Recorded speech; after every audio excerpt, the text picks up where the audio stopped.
For me, somehow, every time I got on that ice, there's a lot of bubble that came around me, and I was in that bubble.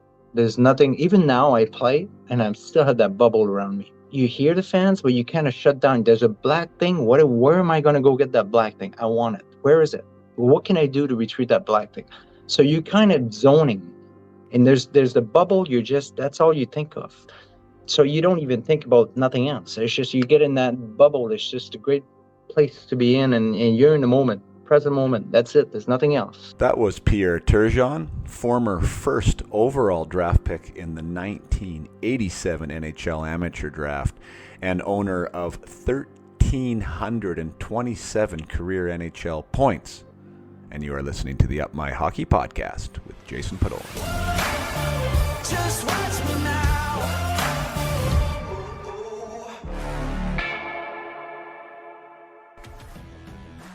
Welcome to Up My Hockey with Jason Podolin, where we deconstruct the NHL journey, discuss what it takes to make it, and have a few laughs along the way. I'm your host, Jason Podolin, a 31st overall draft pick who played 41 NHL games, but thought he was destined for 1,000. Learn from my story and those of my guests. This is a hockey podcast about reaching your potential. Hello there, and welcome back to the Up My Hockey Podcast for episode 101.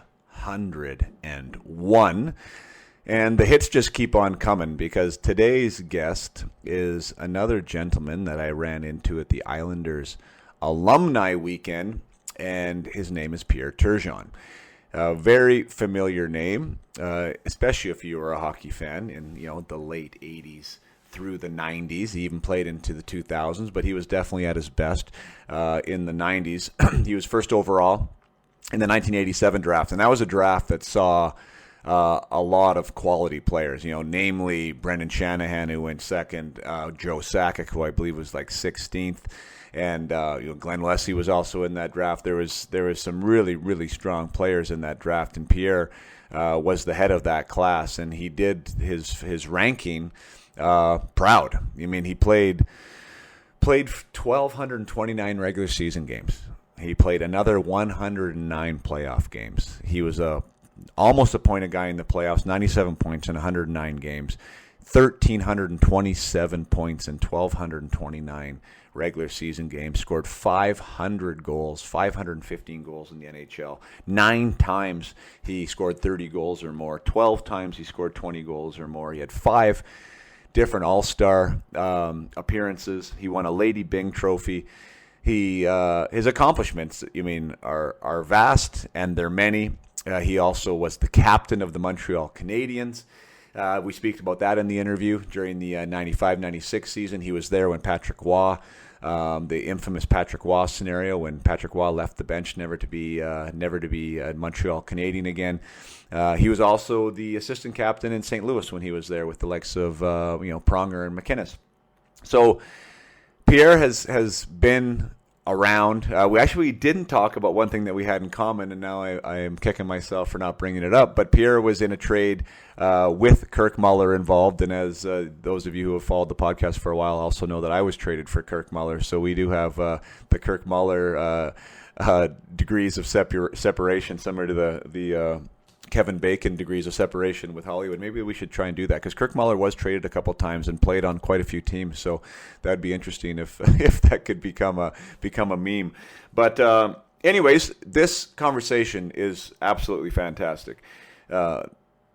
Just his experience, his wisdom, his cerebral approach to the game. We talk a lot about different elements that I love to talk about. We talk about the ability to reframe and how to handle mistakes, like how to tell yourself what they mean to you. He speaks about playing in a bubble. We talk about the mindset of scoring. We talk about what it's like to be a leader, and the personalities involved, and how to be true to yourself. We talk about great coaches. He speaks to Al Arbour and what a great impact Al Arbour had on his career and on his game. There's just the conversation is 90 minutes, roughly 90 minutes. that covers his career, but we also make pit stops along the way as we usually do with so many topics that I find completely interesting. He speaks about his experience playing with some amazing players. Talks about Mario Lemieux and what his game was like, and we talk about Wayne Gretzky, and he speaks to Ray Bourque and Nicholas Lidstrom and their ability to take away time and space. And we also talk about offense from a philosophical perspective and from a concept perspective about like what are we trying to do when we have the puck.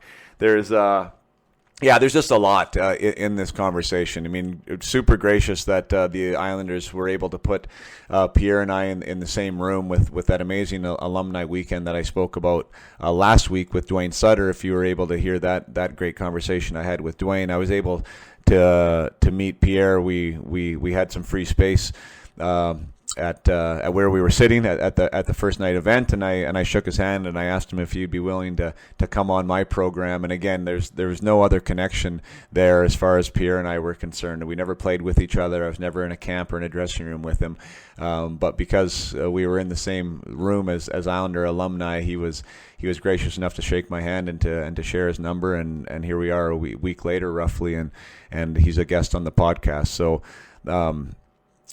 one thing we do talk about is Pierre's accolades, meaning the 500 goals, the 327 points. And I point out at the very end of the discussion that I found this little excerpt that he has the most points in NHL history to not be in the Hall of Fame.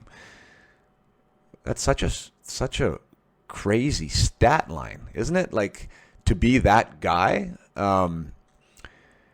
To be the guy with the most points to ever not be inducted. And now he's not like he can't be inducted. He still can be. But at this point in time, he has not been inducted into the Hall of Fame. So that's the last question that I ask him. So Pierre, the gentleman that he is, you'll have to stick around, I guess, to the end of the interview to hear how he responds to that. But I do think that's a very interesting stat to have. He played, I should go over a little bit more just so some of the younger players and some of you listeners who may not be as familiar with him as I am, but he was drafted originally by Buffalo, and he played 5 years there, and then he got traded to the New York Islanders in the Pat LaFontaine trade, and then he ended up going over to Montreal with the Canadiens. I believe that was in the Kirk Muller trade. I'm just going to check now. Yes, traded from the New York Islanders to the Montreal Canadiens, and that was for Kirk Muller. And then he got traded from the Canadiens to the St. Louis Blues. He talks about that and how he requested that trade, but 3 blockbuster trades really he was involved in. And then he went to St. Louis. He said that trade really extended his career. He was 5 seasons in St. Louis, then went to Dallas, and then ended up in Colorado. His best season was 58 goals, 74 assists for 132 points in 83 games. That was with the New York Islanders in the 92-93 season. And he won the Lady Byng Award that year as well. So, again, fantastic junior, 154 points in 58 games the year he got drafted first overall. Oh, we also talk about the World Junior Championship where he was there when the lights went out with the brawl against Russia. So we get his take as a 17-year-old in that tournament. And yeah, I mean, just an honor to have such an accomplished NHL veteran on the show. And I know you're going to love the conversation. He has a very interesting perspective on things. He's eloquent in his delivery and thoughtful in his approach. And I bring you my conversation with Pierre Turgeon. All right, episode 101 is now on, and we have former first overall pick Pierre Turgeon on the Up My Hockey podcast. Welcome, Pierre. Thank you for having me. Hey, I appreciate you coming on. We just met again for, I guess, the second time because we met last year as well at the alumni thing. But the Islanders Alumni Weekend, I think we should probably just discuss that a little bit. What does the Islanders mean to you in your history, rich history in hockey, and what does that weekend mean for you?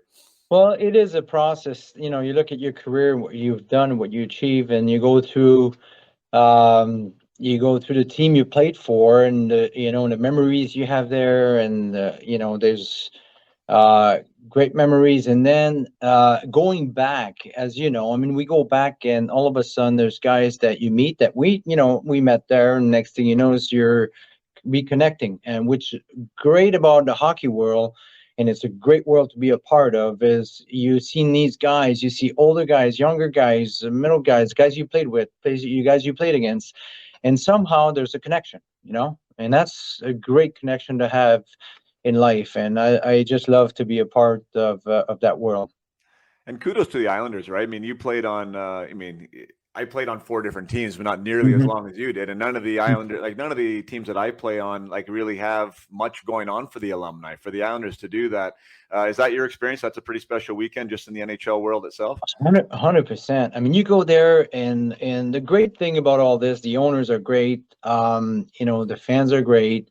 And there's one thing, it starts with the team and the owner that brings everyone back together, and that's where it starts. And for many years it wasn't like this. In the last couple of years it changed, and that's why we were able to just get together and have those weekends. And it's pretty special when you have the 50th anniversary of a team, and just being a part of it. It's what a history, so it's great. There was a lot of fun.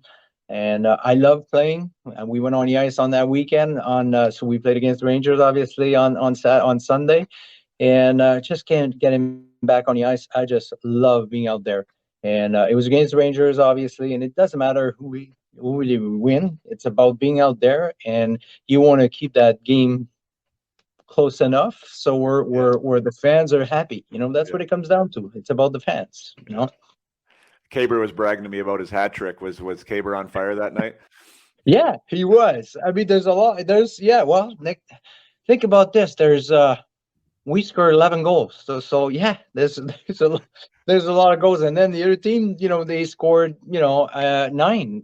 So yeah. I mean, obviously, there's a lot of goals, and it's just and you just want to make it fun. And I think we did that. So it was cool.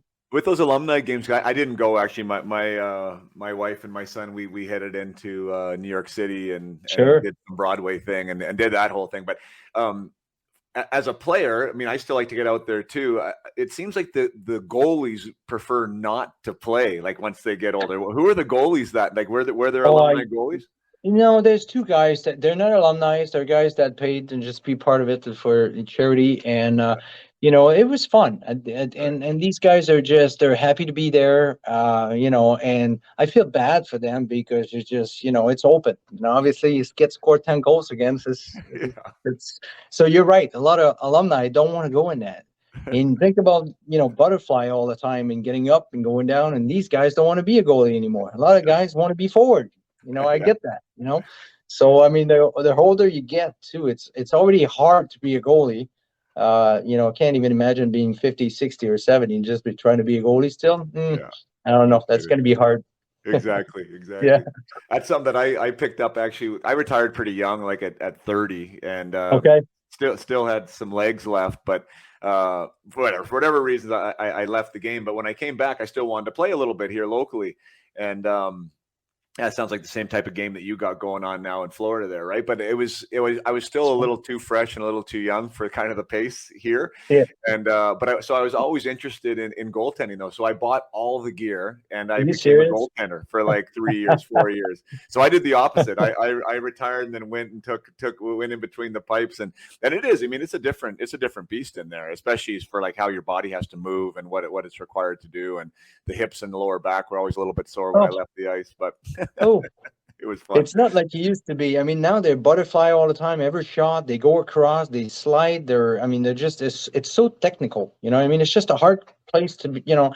We used to see 2-pad slide all the time. We used to be a stand-up goalie. Guys never go and went down, in our time, beginning of the time. So now you could see these guys are athletes, obviously like the players, but, being a goalie, you got to start young age just to be able to do that butterfly and try to cover as much as you can in the bottom. Wow. Yeah. So I can't even imagine for you at 30 trying to be, were you a butterfly or you were a 2-pad? No, I was. I was kind of one of those Gumby kind of guys. Like I was stretching in the room before games all the time, and I had the loose groin. So yeah, I was kind of built for it. So it wasn't too bad, but... Impressive.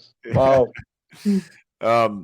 But yeah, I mean, I'm just looking back on your career. I mean, just touching on the Islanders again, there's a couple pretty big moments. One for you with the 132-point season and the 58-goal campaign, and also the the Lady Byng, right? That came that year. So, I Yeah. mean, obviously a really special year in your storied career. So, maybe just walk us through, I mean, what was, sometimes there's just those years, right? The chemistry just Oh, works, or, I mean, sure. things are just rolling. Like, what was that season like for you? And walk us through it.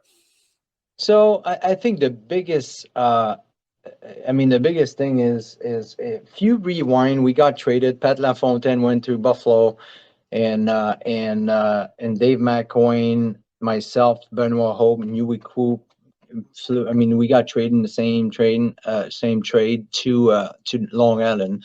And the same day we had Steve Thomas and Adam Creighton that was in that, and Dean from Chicago. So we had 6 guys coming in, and then Randy. It was Patty, and I'm trying to look. Um, is it Muller?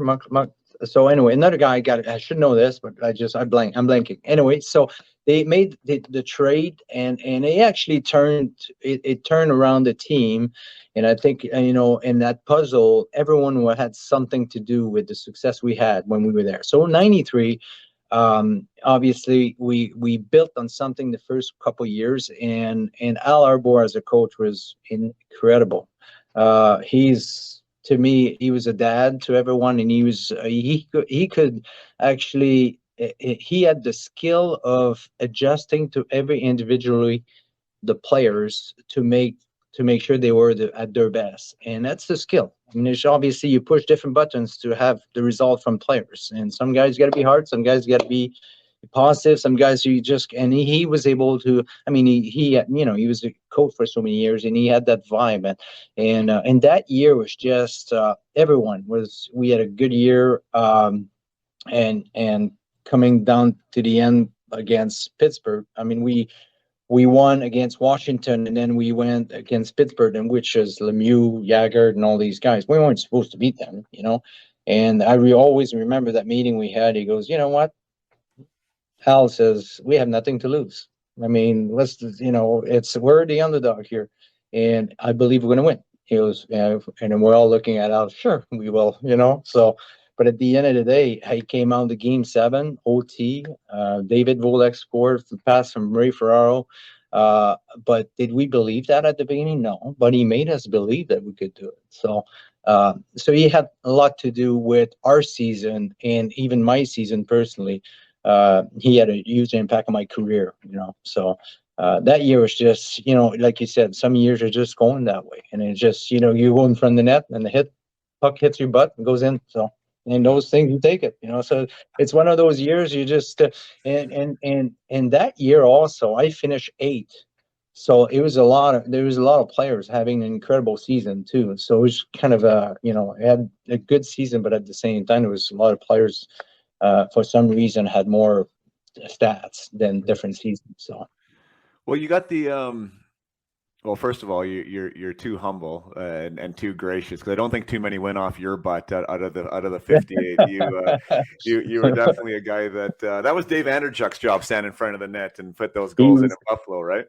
He was unbelievable. I gotta say, Dave Anderchuk he was doing that, and I played with him a couple of years, and he could find that place though. He in front of the net, he could find that little hole that he needed to put that puck right there, and he was incredible. So it was a very those were fun years also. Yeah. Yeah. But yeah, I'd love to talk about Al Arbor, because I'm really, I probably haven't listened to any episodes, but I mean the whole philosophy around Up My Hockey is how to be our best, right? And how to help players, find their way on their journey, whatever it is they want to achieve. And there's oftentimes on the journey, right? And you've played for enough guys where there's coaches that work and really help, and there's coaches that sometimes don't, Sure. And it's good to talk about both sides of it. And obviously you found somebody there with Al Arbor that was really beneficial to you in the way that he was able to work with you. And what do you think was that secret sauce there with Al? You mentioned him able to push buttons and treat everybody individually, and was kind of like a father figure. Can you maybe talk about that a little bit more? Well, let's say, I always remember that it was a time that I was struggling during the year. For so many games I wasn't scoring, and he calls me in his office and he goes, "How you doing?" And I thought I was like, he's going to give me either He goes, I don't really mind, and I don't really care if you score or you have it points. I want you to focus on small areas of the game. Because at the end of the day, those smaller areas of the game, that's what creates scoring chance. It's winning the battles around there's a puck there. It's yours. There's two guys battling for it. Come out with it. So put your shoulder down and go attack. Have the mentality. You're going to come out with it. So these things that you learn from coaching staff, from him especially, made a big impact. And next thing he knows, I was focusing on chipping the puck out when it was time to chip it in. Bad checking hard, stopping in front of that net for rebound. Don't slide on the side.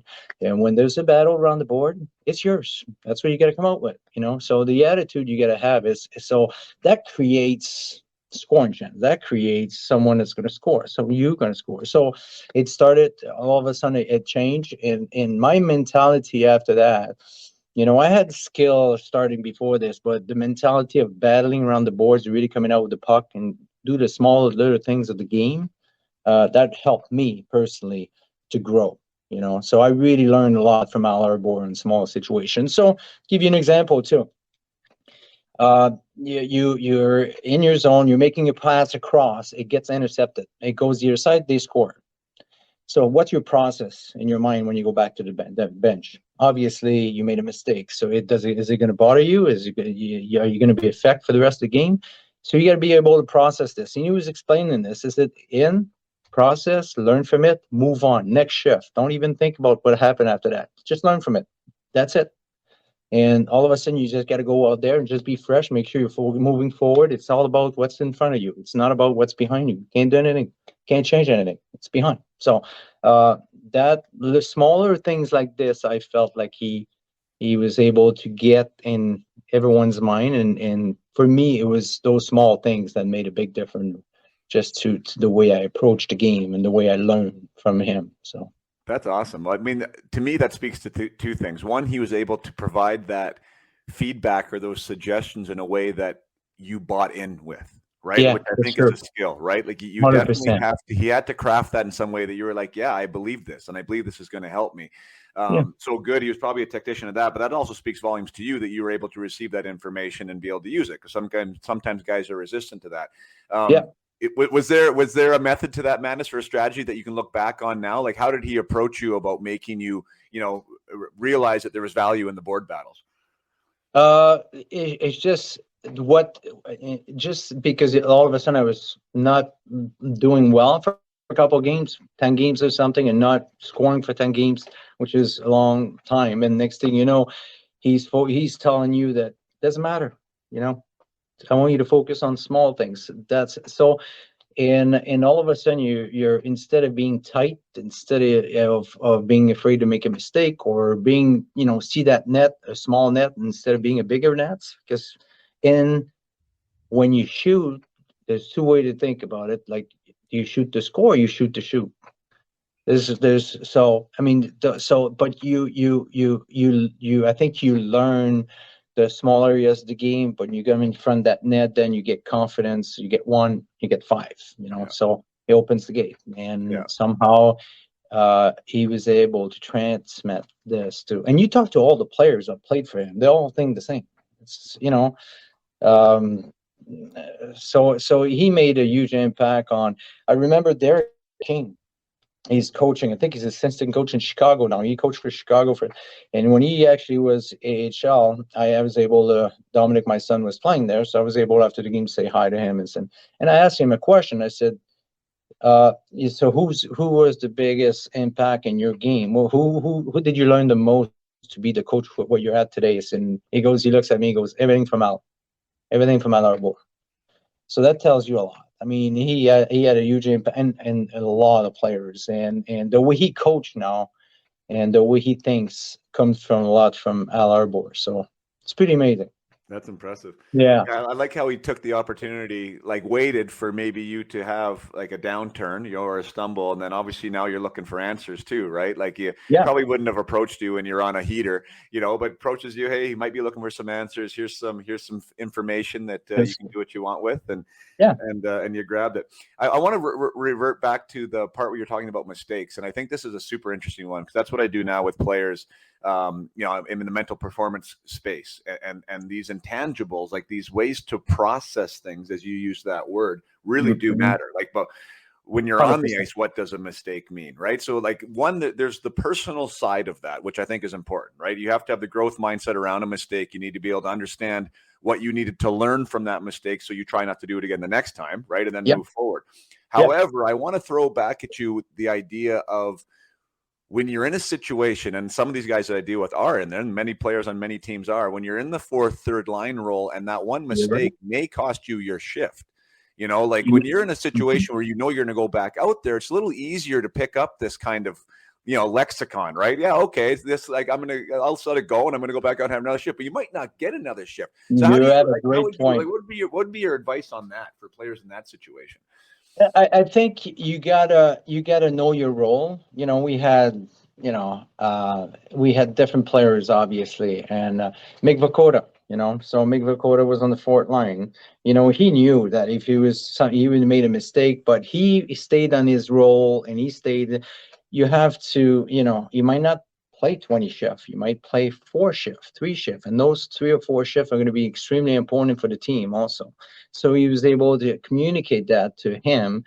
And I think obviously Al was very good with communicating, even with the fourth liner and the third liner, and just the fact that they were a big piece of our team, because at the end of the day, you might have 3 or 4 shifts. They're a big shift for us. And you're right, though. If you do a mistake, if Mick Vukota turns it over once or twice, there's a big chance he's not going to see the ice again. You're right. It's just, but he realized it. He didn't try to make a play. It was a chip, and I'm going to go work. Yeah. So, there's different, today might be a little different with the players, because the fourth line they're skaters. They're creative. They could play hockey, and Mick could play hockey, but he does something there's something very, very good. He was tough. Yeah. And he wasn't afraid. And I remember between the period, first or second period, he used to walk right in and say, "Turge, are you okay? Can I do something? Can I help?" I knew what it meant. Like, obviously, I said, "No, everything is okay. Stay out of the box. We just want to stay out of the bed. We just don't want to be in trouble." So, but he took his role like an incredible role, and he did a huge difference for us to be successful. And I have a lot of respect for what a job. Not an easy job, I'll tell you. Crazy. So. No, man. Great shout out there. Gone really is that era, or at least of that specified type of role. Like that was, completely enforcer. There are definitely still some tough guys in the league that police a little bit, but it's not quite the same as it was. In that era, gentlemen like yourself, if you didn't have that guy in the team to watch your back, guys would take advantage of you. 100%. Yeah, 100%. You are right. So that piece of puzzle was important to our team, man. And I played with Tony Twist. Tony Twist was the same, what a tough guy. And and he did his job well, and he had a career out of it. Yeah. And again, it's a lot of respect, because it's a tough job to do, and you don't know. Sometimes it's one punch, and and you might be in trouble. So it's a lot of respect for these guys, and I was grateful to have those guys around our team for sure. That's awesome. All right, going to take a short break here from the discussion with Pierre Turgeon to share a testimonial with you. This is something that I don't do enough of. It's something I want to do more of, is just share the success stories from real-world players or real-world parents and what they've experienced with the program, whether working as an individual through the program in the Peak Potential Hockey Project or in a team setting working through the Peak Potential Hockey Project. And this comes from a recent graduate. It was one cohort ago, and he's a 16-year-old captain of his U17 AAA team. So an accomplished player that was just looking for a little bit more. He thought that maybe he should have made the U18 team. He was having a successful campaign where he was at, but he just wanted to explore. He wanted to explore what mindset could do for him, and kind of came in honestly, to the program, not super willing. Like, it was something that his parents talked to him about. He was a little bit reluctant, but then he joined and was willing to join, and then was willing to go all in once he got inside, which is generally the case once players get inside the program. And we found out in our discussions about mindset and, fixed versus growth and what that means and what the perspectives mean, that he actually came into the program with quite a few areas where he had a fixed mindset towards things. And so as we worked through the program and as we worked through some of the assignments, he gained new connections, he grew new perspectives, and he was able to transfer these things into his practice, into his practice on the ice, his practice habits away from the rink, and also into his gameplay. And he left the program on an all-time high, season high point streak, playing the best hockey of the season, and more importantly, was really empowered and proud of the steps that he had made, which is always the best part for me. Obviously, I want the success to transfer into on-ice performance. That's what these players are most concerned about. But the ability to leave something better, to feel like you're better, to feel that you now have tools, that you are empowered to make new choices, and that you were able to put in the work that has allowed you to come out better on the other side. These are the kind of the more intangible results that I really love, because that's what he's going to take with him throughout this, the rest of his life, quite frankly. And I just want to share a message that his mom wrote me. And she said, first and foremost, I want to tell you how happy we are with your program. Luke can be quite aloof, so I'm not sure how he came across during the sessions, but he took away so much from it.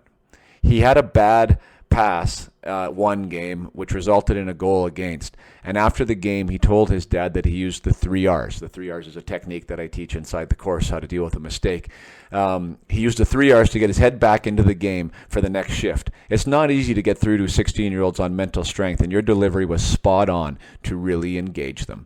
The mom ended up going on to be so impressed with the program and the success that Luke experienced that she gave my contact information and was willing to share the success story with their GM of the program, so the entire team would be able to take it the next season. So I really do appreciate those testimonials. I should do more of sharing, more stories like Luke, a 16-year-old who wants to be a junior player and who wants to play D1 and has these big goals and dreams and steps into a 4-week program and has these amazing results. Results that not only he feels and his coach sees, but his parents also are able to see and to get excited about. So again, there's no ideal player for the program. If you want to be better, if you want to explore the competitive advantage that mindset can give you, and you're like most people out there, not sure where to start or how to do it, you're in the right spot. Up My Hockey is that place, and the Peak Potential Project is now a proven commodity that is over 250 graduates, and all with their own story of how successful it has been for them. So if you're interested in the next cohort, or if you're interested in having your team or your association or your prep school, whatever the case may be, get involved in mindset and get involved in mental strength and how to build confidence, then Up My Hockey is the place for you. And you can find that at www.upmyhockey.com.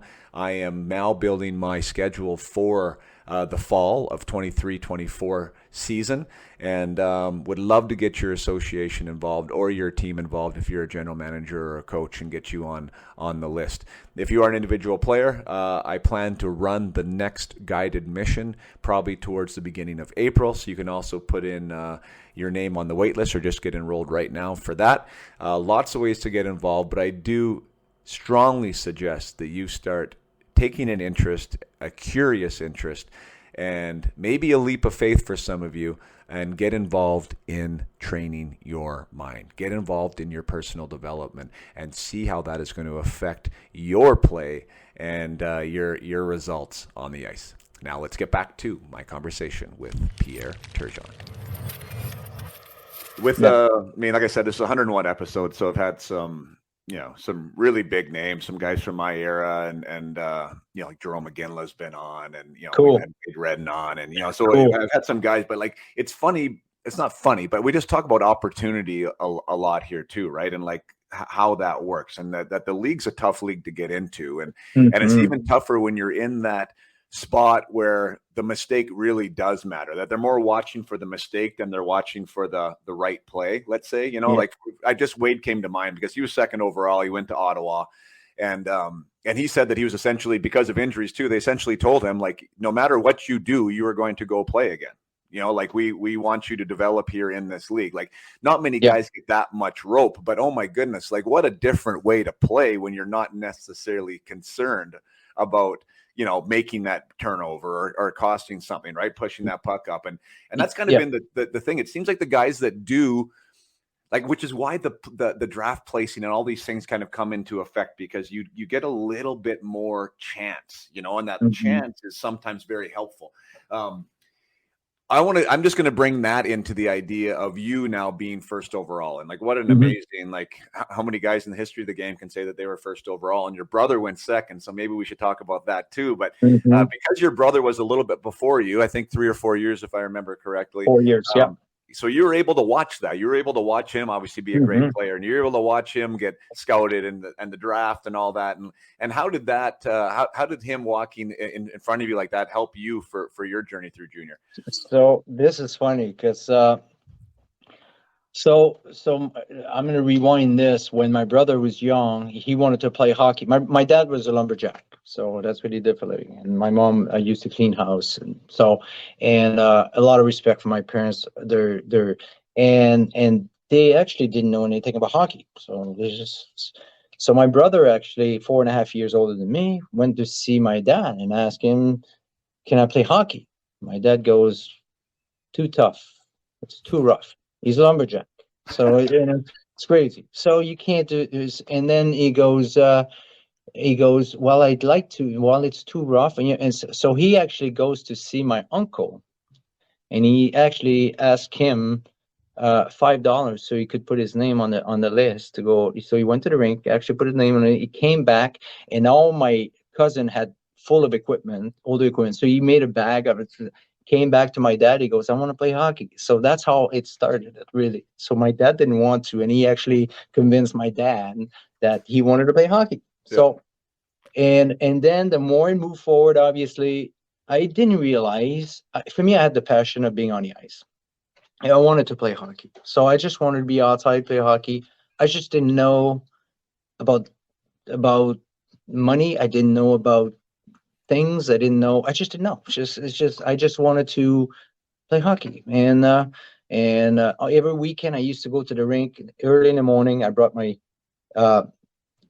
lunch and dinner, and I asked every team to practice with them. I stayed at the rink all day. That was my Saturday and Sunday. That's all I wanted to do. Didn't go out. I went back to bed at 7. I was done, tired. Next day it was cool, and that's all I did. And so my brother actually had a huge impact on my career because I was looking up to him. And when he made the NHL, he played for Hartford. I was 14 at that point. I'm like, whoa, okay. So I just didn't. And then I was playing midget AAA, and I just didn't realize what it was. I just wanted to play. And next thing you know, is the more I move forward, and this is material, but that's when it hit me. My brother came back after his first year. He came back with a Porsche 944. So he drives back, and I'm looking at this car. I'm like, okay. I said, you play hockey, you could get things like this, and it's just material. And it's just material. And all of a sudden I go, okay, now I really want to play hockey. I didn't understand until it hit me when I was 15 years old. I think 15, 16. And next thing you know, he had a huge impact, and I saw something that gets his material, but it made a difference on the way I was thinking about it. I want to play hockey now. So, yeah. That is fantastic.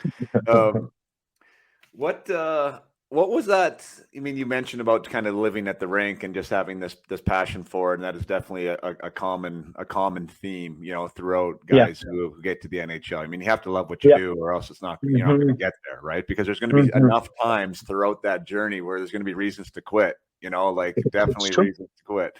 What was your biggest point? Like, if you were to remember one point, maybe Well, whether it be minor hockey or professional, like what was the thing that stands out as far as the biggest point of adversity for you? That was the toughest thing to get through. Uh,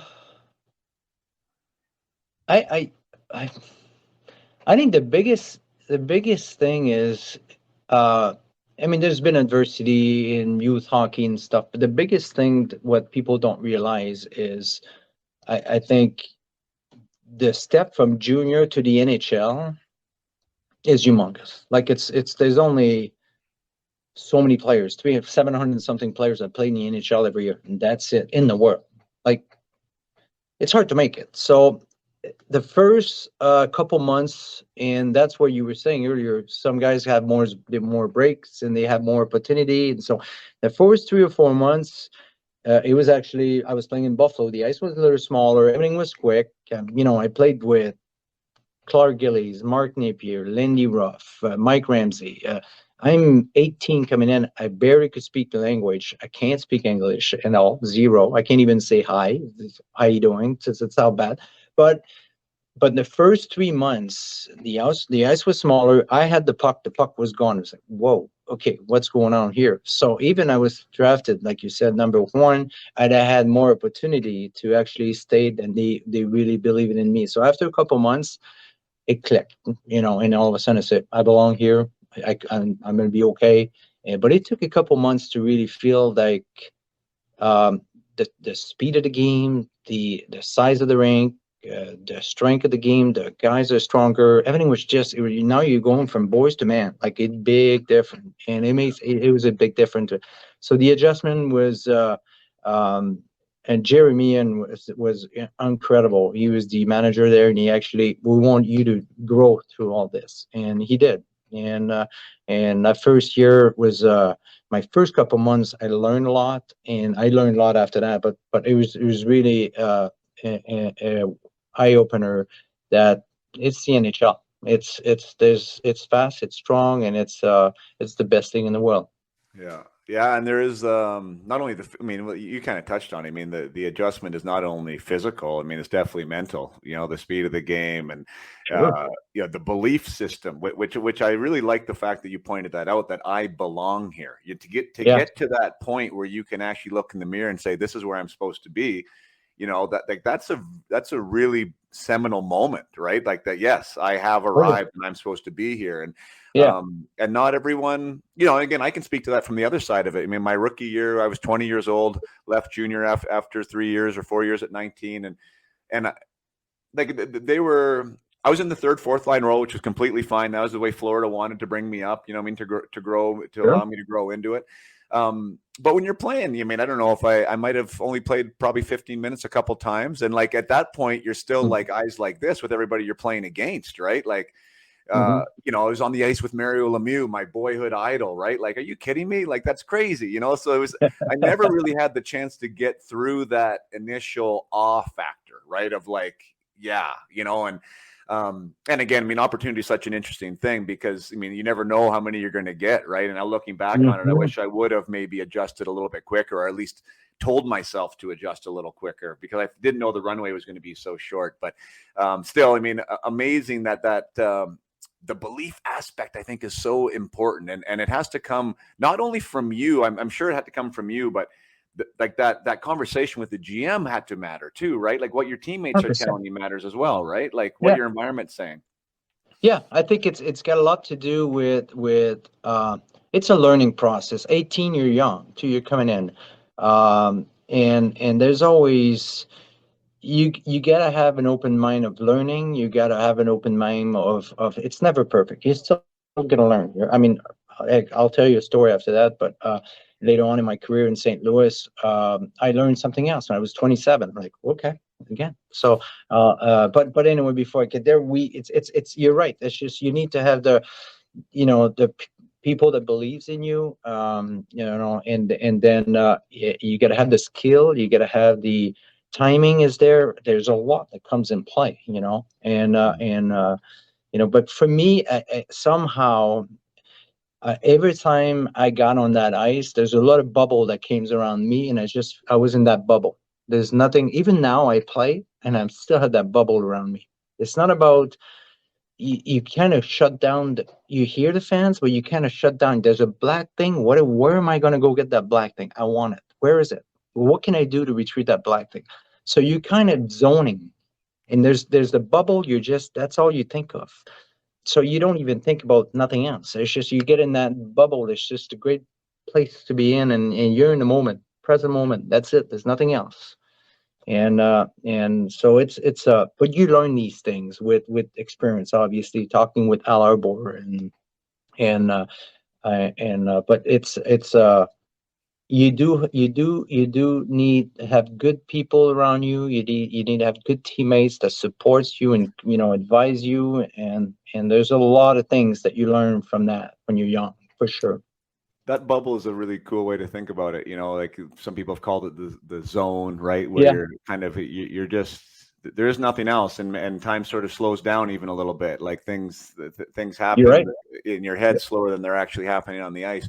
Was there anything you said that you learned that over time? Was there anything that you did specifically from a preparation standpoint or on the ice between shifts or any of that would help you get into that zone?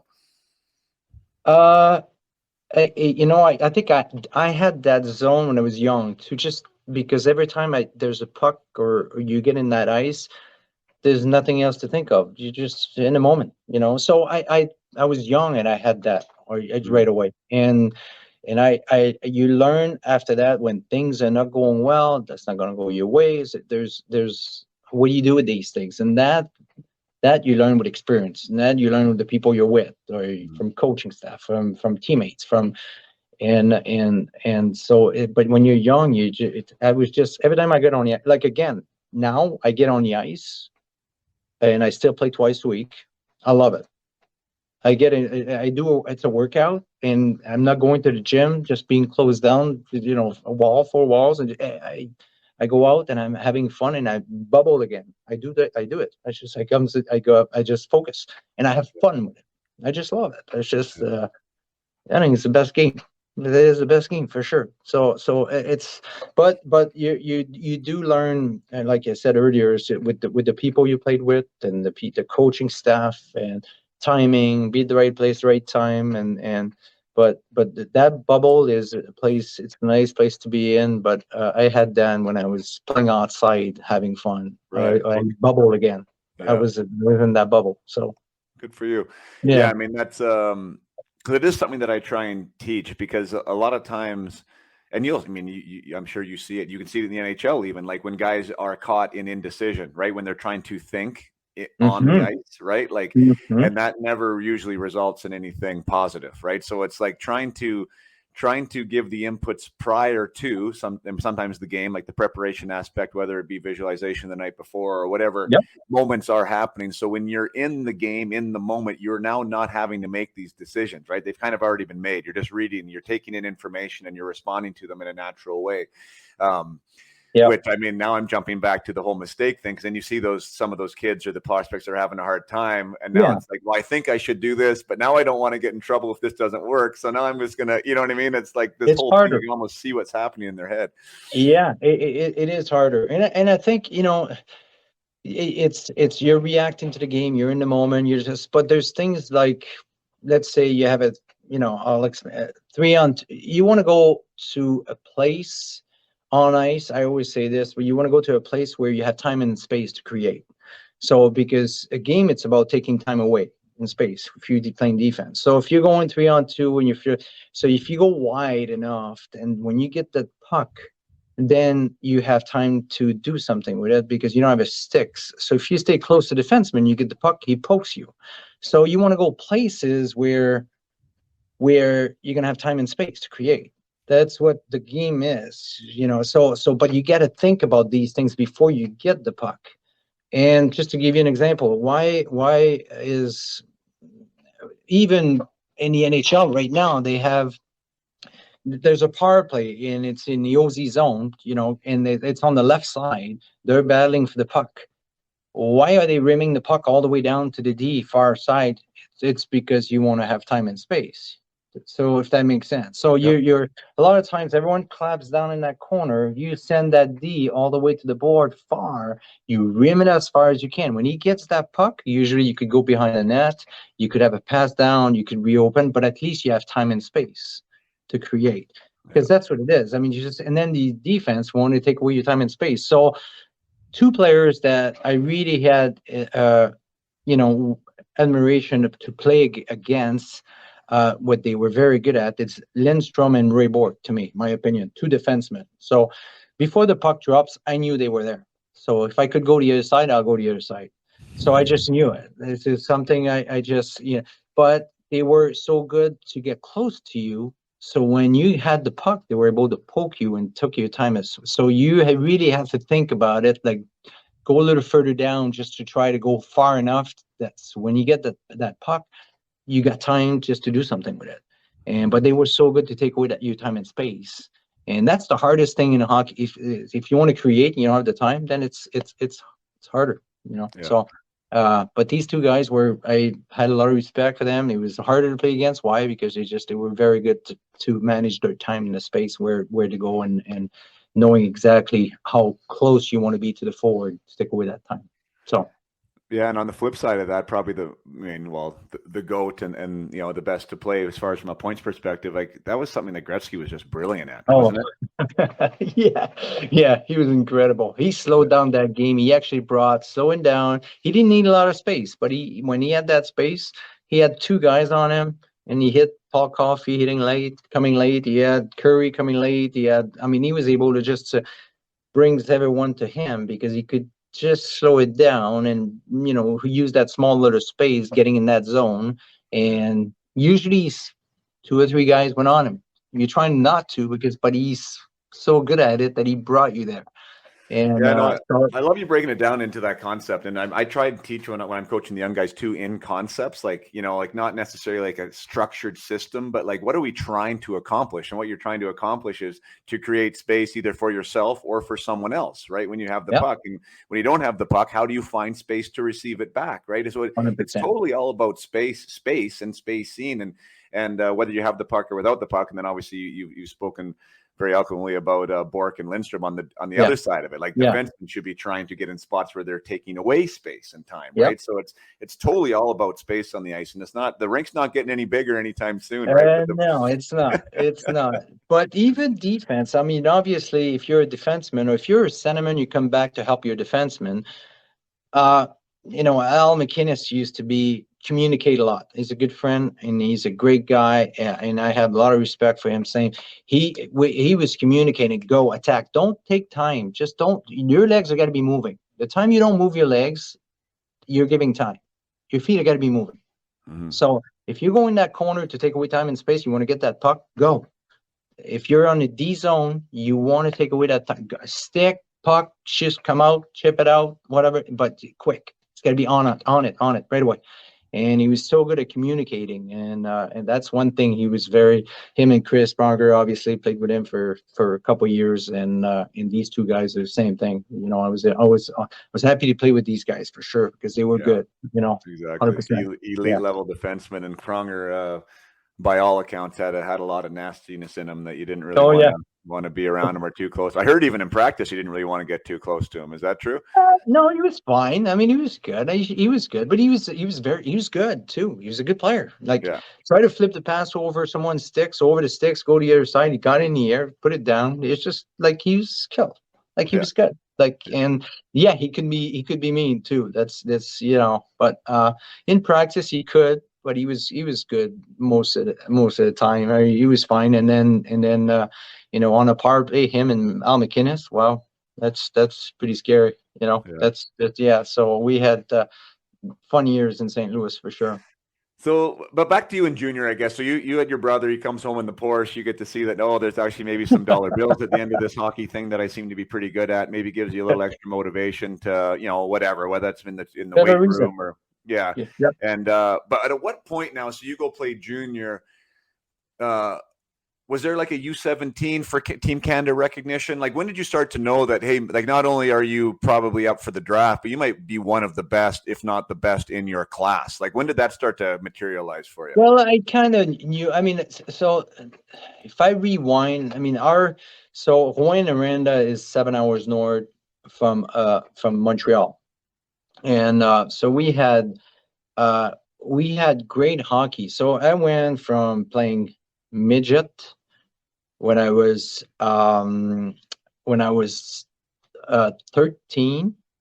and I went juvenile AAA when I was 14, and the guys were mans, like they were starting to be men. They were like 16, 17, and 18 when I was 14.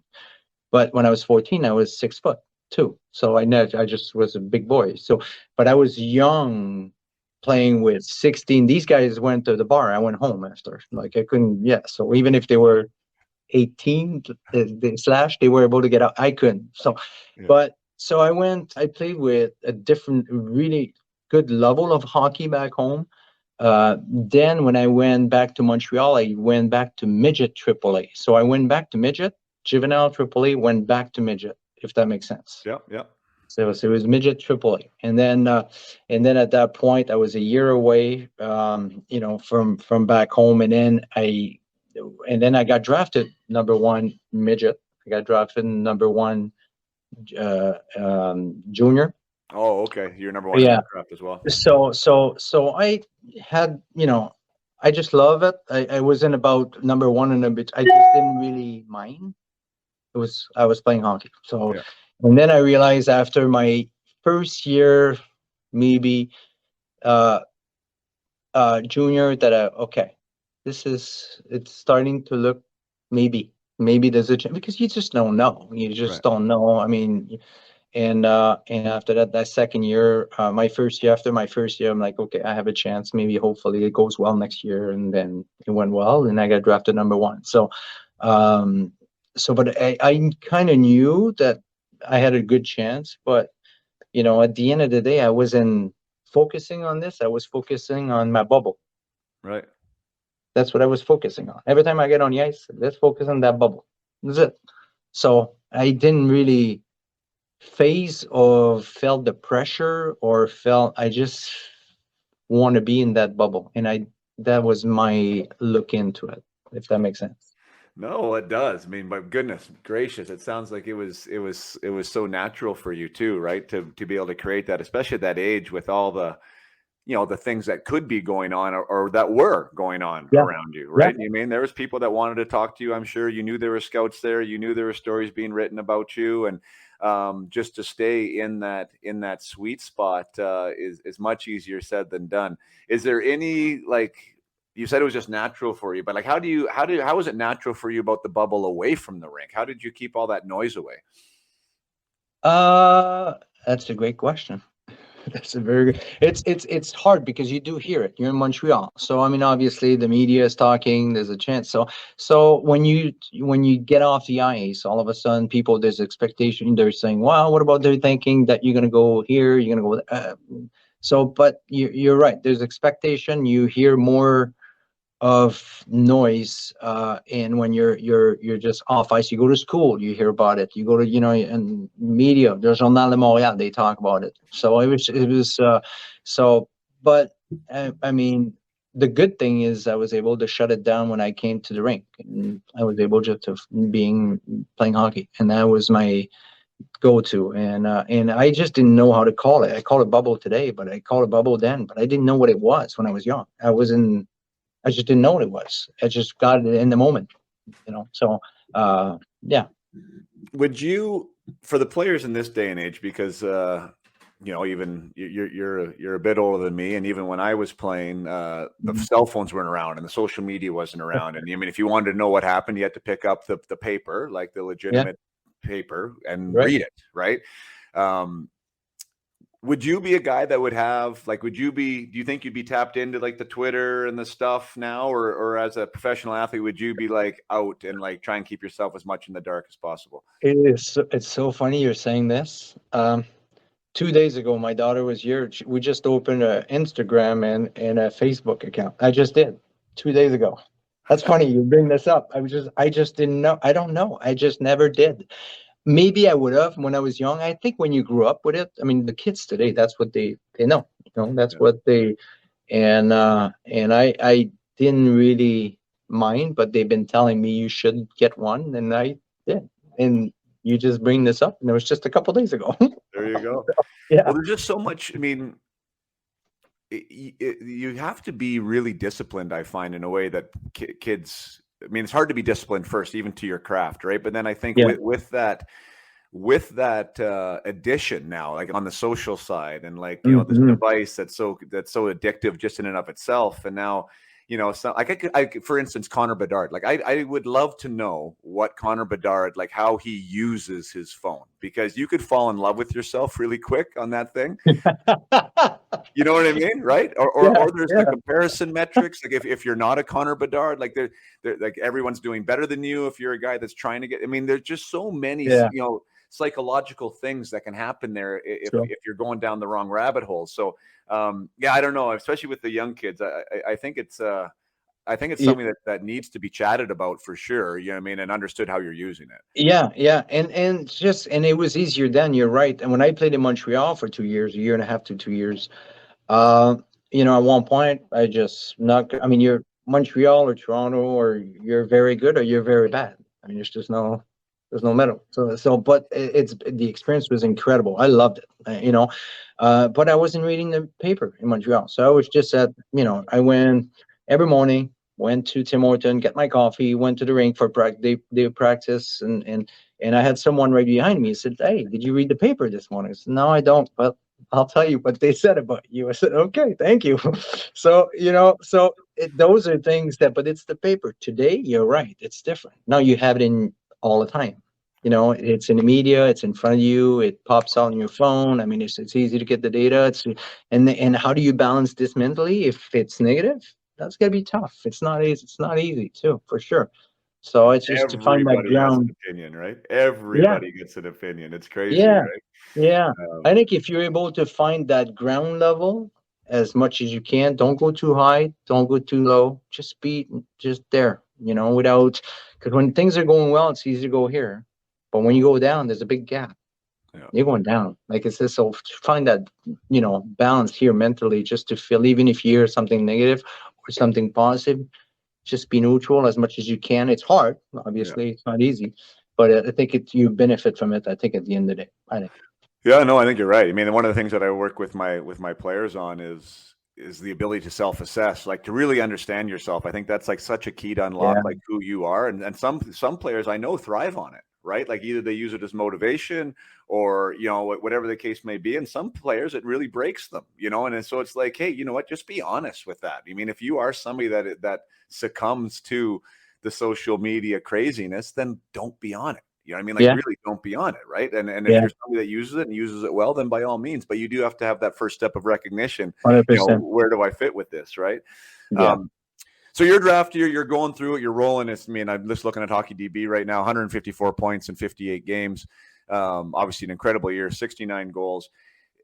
You go first overall. Is there any draft day stories? Like, was it, I mean, by the way, for those listening, I believe Brendan Shanahan went second. So, I mean, a hell Yes. of a player, obviously, in his own Yeah. right. Was there some discrepancy about who might go first that year? They were talking about. I mean, there's when you look at Glenn Wesley was there, incredible career. Joe Sakic was, down the road. I mean, I can't remember exactly which one, but the draft. You look at the players, incredible. I mean, that draft was incredible, great draft. Yeah. So I mean, again, you just don't. It was not. I didn't compare. I just wanted to, be me, and that's what and so I didn't really. It was hard to know too. We didn't have the social media to really get the information of every single player.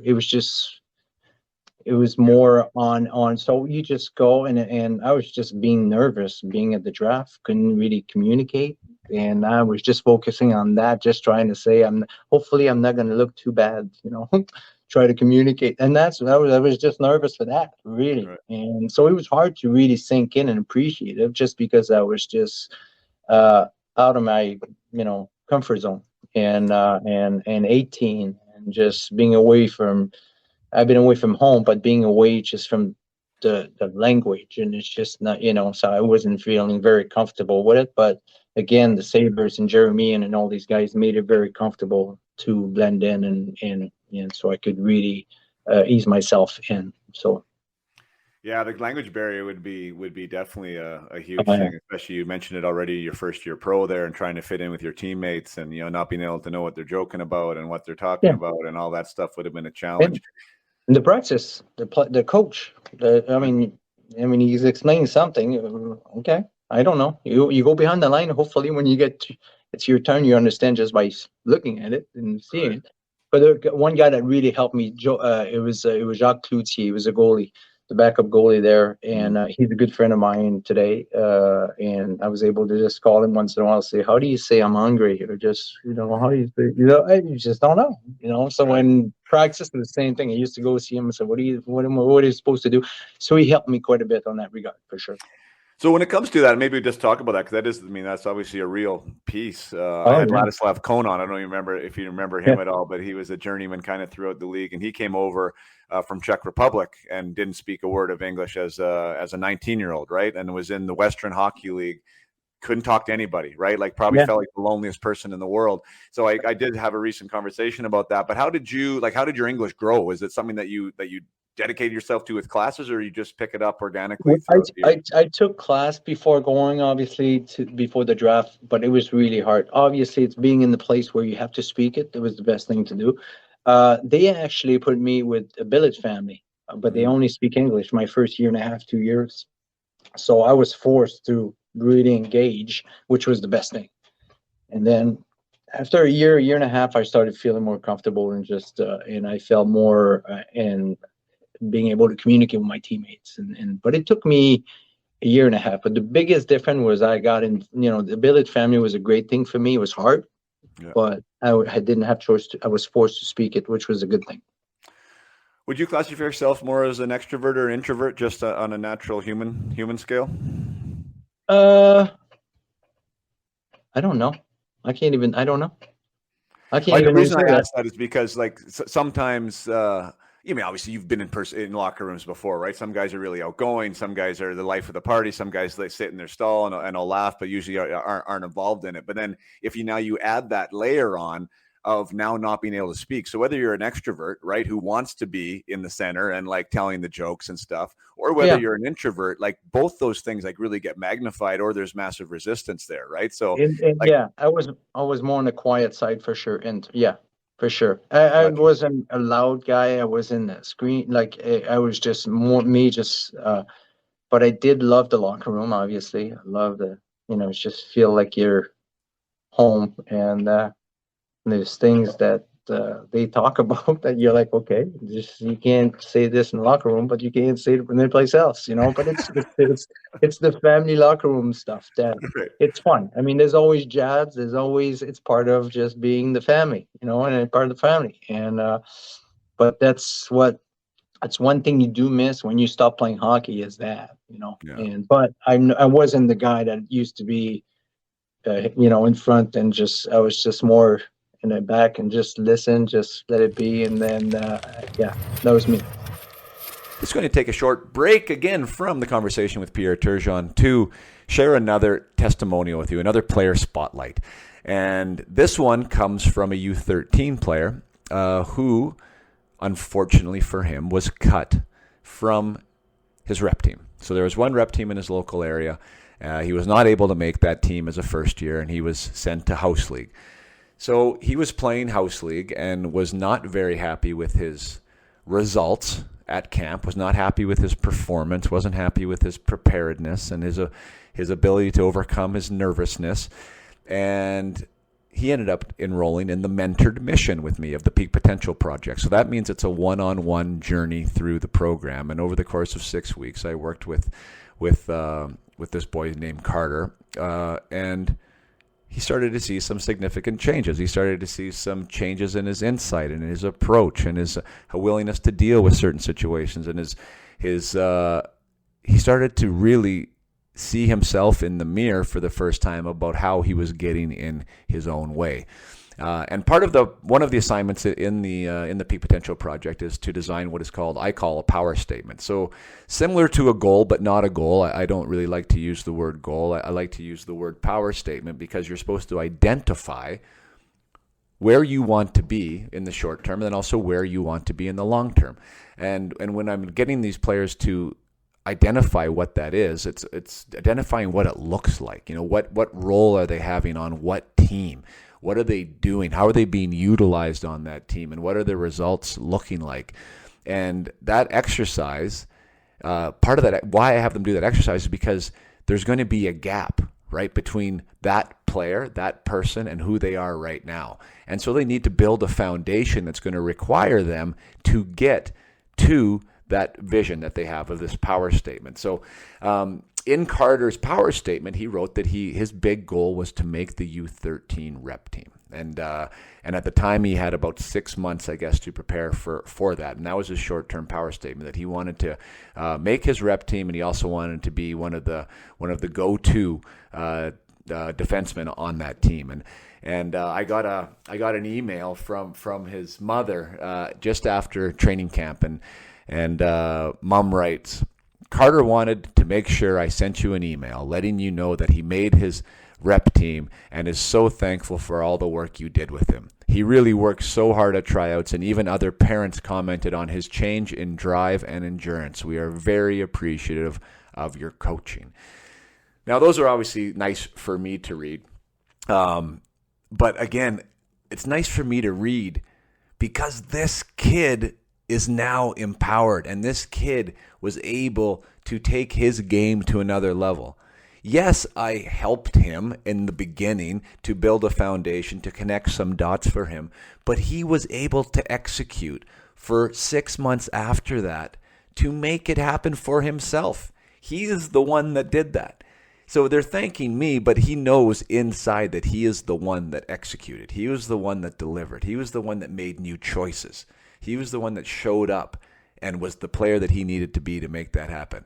So it's so exciting for me because that is the legacy of the Peak Potential Hockey Project, and that is the legacy of working on mindset and working on your mental approach to things. Very unlike something like power skating, right? Like a power skating lesson or a skill session or something that will stay with you, yes, in your hockey, but it's not something that's going to serve you outside of the game with your schoolwork. It's not going to serve you when you walk into the next dressing room that you're in. It's not going to serve you when you're trying to design a practice plan for your summer or trying to make a decision on a rainy day whether you should go for that run you wanted to or not. So these types of choices and these types of new connections that these players are exposed to, and now they can make new decisions, and they leave with a big smile on their face, and they capture these things that they wanted. That is so inspiring to me. And yeah, there's another player spotlight of this time with the U13 player that was able to capture what he wanted on his own. And super thankful that they shared that with me, and now I'm sharing it with you. So again, if you are interested in the Peak Potential Project, my signature mindset program, whether it be a solo mission, which is by yourself, whether it be a guided mission, which is with other athletes and it involves my coaching, or whether it be a mentored mission, which is one-on-one with me throughout the entire program, Up My Hockey, www.upmyhockey is where you find that. And again, the other alternative is to take it with your team, an amazing team building experience. Awesome for competitive teams, gives you a competitive advantage in your league, and actually is a competitive advantage for any program that is trying to recruit players, right? That wants to have a program that is differentiated from others.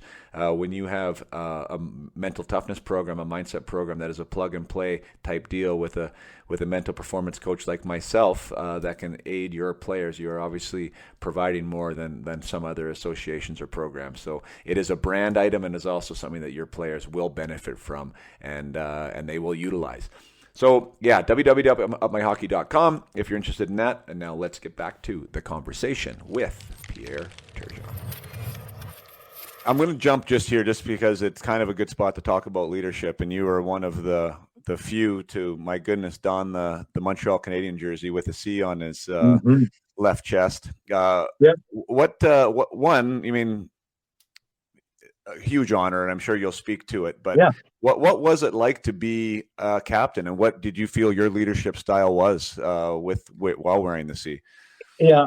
What was weird is you look at the Montreal Canadiens when I got there. It was I get there. It was at the end. It was just trading and deadline almost, and then we had a couple months to make the playoff, and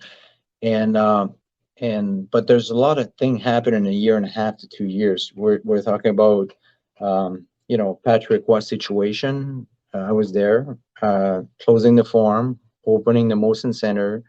They fired Serge Savard. They hired Réjean. Demers was gone, and then Tremblay came in. So in a year and a half, that's what happened. This is what I mean. There's a ton of stuff happened in a short period of time, and it was. And then I was captain for a short period of time too, just because the trade uh, with Patrick and Keane went down. They went to Colorado, and Keane was the captain. So when they closed the form, I was the captain. It's just be at the right place, the right time. That's all it was for me. I mean, you look at the history and that ceremony that night. You look at all the captains on the ice. You're talking Jean Beliveau, Maurice Richard. I mean, you have big names there, and you guys had goosebumps. I'm like, what am I doing here? The little boy from Rouyn-Noranda. What's crazy? Seriously. And I'm part of that tradition. I'm part of, that ceremony. It's incredible. So, what I remember the most, obviously, it's that. I mean, it's just there's nothing that could top that. But again, I was just being in the right place, the right time. That's what it was, right? Well, I was asking about the. Well, I mean, that's crazy. Yeah, I mean, just the tradition of the Montreal Canadiens, and like I said, that's Yeah. to have the C is so wild. Mhm. But you being a quieter guy, and you saying that you were kind of Yeah. more of a quieter guy, more in the introvert Yeah. style, and why I'm bringing Yeah. that up is because, especially at the youth hockey level, like when I'm talking to players, whether it be U11, even up to U15, U17, even U9, like junior A, like there's this preconceived notion that you have to be really good at giving speeches, or you have to be the loudest guy in the locker room to be the leader of the team. And I continually speak to, no, you need to be yourself authentically first is the most important thing. And you're going to lead the way you lead, but your example is going to speak more than anything else you'll ever say, right? That anything that'll come out of your mouth. So 200%. anyway, this thought Yeah. maybe you could speak to that, because you don't seem like a guy that would be giving game day speeches all the time. You'd probably be a guy leading more by example, and maybe speak to the younger audience out there about what it means to be a leader if you're not somebody who's super vocal. Yeah, I mean, you have to be authentic. You are totally right. It's you. It's be you. Don't be anybody else. I mean, that's the way you are. Joe Sakic was one of the best captain I played for. This guy, did he talk a lot? No. Al McInnes? No. Chris Munger? No. These guys talk once in a while, but they did. When they did, it meant something too. So but it's okay. I think you said it too. Lead by example. I mean, it's you want to be on the ice, you want to do what you do, and at the end of the day, if you have to say something, you do. But you want to make sure you do it on the ice, and you don't need to be a loud captain. This captain has been there. Some guys are great speaker, and that's fine too. I mean, it all depends. Be yourself, and just looking at Joe Sakic was an incredible guy I played with. He's a friend today, and I have a lot of respect for the man. That's for sure. Good example. Yeah, I mean, the one thing I talk about with the younger guys is, like, you have to be able to lead yourself first too. Like that is such a key component. Like they're so worried about what their teammates are thinking, or how do I mean, well, are you taking care of your own backyard, right? I mean, like, you got to be able to take care of yourself, lead yourself, be a leader there. And then once you've got that figured out, now you can start expanding and looking towards others and being a leader for others. And sometimes I just think like the whole leadership idea is backwards, like thinking about others first, thinking about what I'm supposed to say first. It's like how you act and who you are comes first, and then you become somebody that people want to follow. So and I think it doesn't need to be a lot. You come in the locker room in the morning, good morning, how you doing? Just smaller things. They're not big things, but there's things. And if you see someone that's struggling, go see him in person. It doesn't need to be in the front. You don't. can I do something? Can I help you? There's anything that bugs you? Or so being a leader, that's those, it doesn't show it. You don't see it to your teammate, but be kind and be you, and just, if you go reach someone that needs help, you might say something that might make a difference for him. He might have a better day. He might have, whatever that is. It's smaller details that I think helps. If you want to be a leader, be good in you and focus on you being an example. At the same time, smaller things around the game could help other people around you to Was be a there any better. weight of that role that bogged you down at all, or did you feel pretty comfortable? I felt very comfortable. Yeah, I did. I mean, it's just, I love going in the locker room in the morning. Good morning. How you doing? Reach out. Just to say, it's just, if you see someone that's not, it. It's okay to say, hey, can I do something? Can I help you? Can I, just outside of hockey, Yeah, I mean, I'm not going to go to example, but yeah, I was in Montreal. Someone reached me and said, I have problem with something. I said, okay, I'll go ask and we'll figure it out. But that's what you do, and you do, it's outside of hockey. Sometimes it could be personal, and you're just, you're there to make a difference, and you want to help. Ryan Johnson. So Ryan Johnson was my first pro roommate, and we're still buddies today. And he was a guest on, and he actually said something that I thought was wild, and I've actually used it now with my clients and with the guys that I'm working with. And that's what he said. Whenever he got down or whenever he was having a rough time, like, he learned over the years, like I said, with experience, that was the moment that he knew he had to go talk to somebody else. Like he had to take his focus off of him and go try and lift up a teammate sitting across the room. That's awesome. And I thought that was absolutely brilliant, because you know how that goes, right? That downward spiral, and things get worse and everything gets negative. But if you focus your attention somewhere else and you want to make someone else have a positive impact somewhere else, all of a sudden that lightens the load for you too. So you're helping. Maybe you're saying there, as a captain, even having that responsibility potentially could have even expanded you as a player and as a person, because you weren't, didn't get the opportunity to focus on what was going on with Pierre. You were worried about the other guys in the locker room. Yeah, and I think it's a great point, for sure. I mean, it's just, if you help other people, I mean, it's gratifying. So, I mean, it's self-esteem, it's good for you. So I think it's a great thing. There's no doubt, 100%. Great example. Did you, and I didn't have a chance to look it up. So you were given the C, and then, like you said, you had a relatively short tenure there, and you got traded to St. Louis. Did you get traded while with the C on your chest?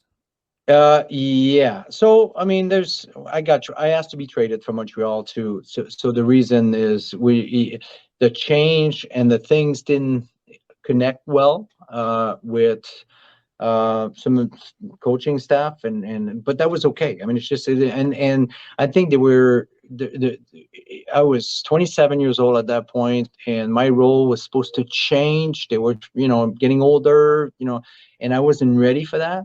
So, and that's the reason I wanted to move. So I stretched my career for another 10 years after that. So it was the right thing to do, just because if I would have stayed there, and the approach they had was, I'm 27, I'm getting older, and I just wasn't ready for that. So, right. So that's the one I asked that trade. That's when I went to St. Louis, and Mike Keenan was there as a coach. So, and I'm like, he wants me. And I for 3 months I played for him, and I like it. So it was good. I mean, I played a ton, Good. A lot, but it was my experience was great. I mean, it was short, but it was good.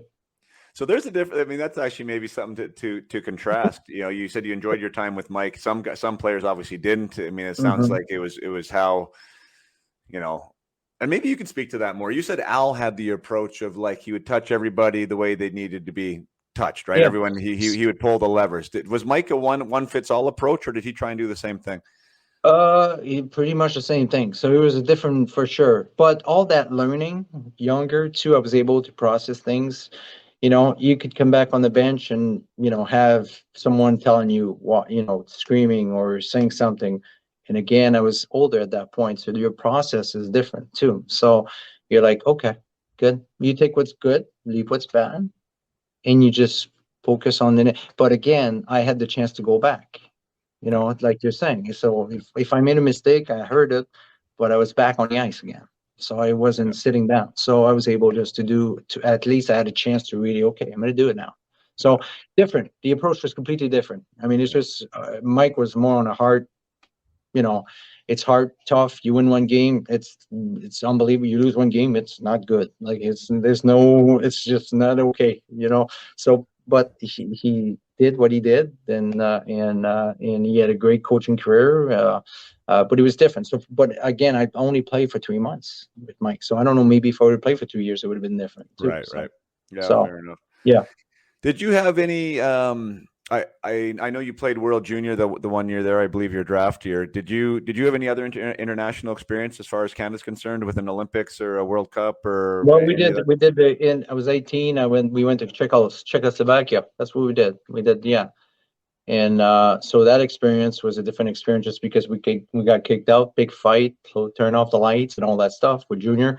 But it was just a different experience. That is for sure. So you must have been one of the younger players on that team then, right? I mean, you were a draft eligible guy. You hadn't been drafted at that point. You were just up for the draft, almost like a Connor Bedard this year, right? There's only a few guys that are draft eligible in that tournament. So you were one of the younger players there? Yeah. Shanahan was there too, I think. And then the other guys were there, Darren Fleury, McCaff, King. Anyway, so we had a ton of older guys for sure. Maybe me and Shanny was maybe the younger guys there for sure. Right. Yeah. So what was I did have Chris Joseph on, so he was an ex-teammate of mine, and he was on that team as well. Yeah. So I played with him in Mannheim, and he said that was one of the scariest things he's ever been involved in. Like at the time, he said it was absolutely petrifying. Like, what do you remember from that experience? And just for those at home, and not that maybe you can paint it, because I wasn't there, but walk through what happened there. Yeah, I mean, the game where we needed to win against Russia by a couple goals, and if I'm not mistaken, it was a fight on the ice, and then there's one guy that jumped to go, one of his teammate the other side that jumped to go help their team. So an extra guy went in, and then next thing you know is it got to be the 2 bench clear up, And I know we talked about this earlier as far as staying on the bench, and some of the guys were. I maybe it was the last one getting on the ice, but I was on the ice, So I don't know. This came out from somewhere at one point that I stayed on the bench during the fight. I have no idea. Right. But I went on the ice. I hold on a guy. I didn't fight. And actually this guy just stayed with me, and then that was it. But it was they turned off the lights. The light went off, thinking that it's going to get better.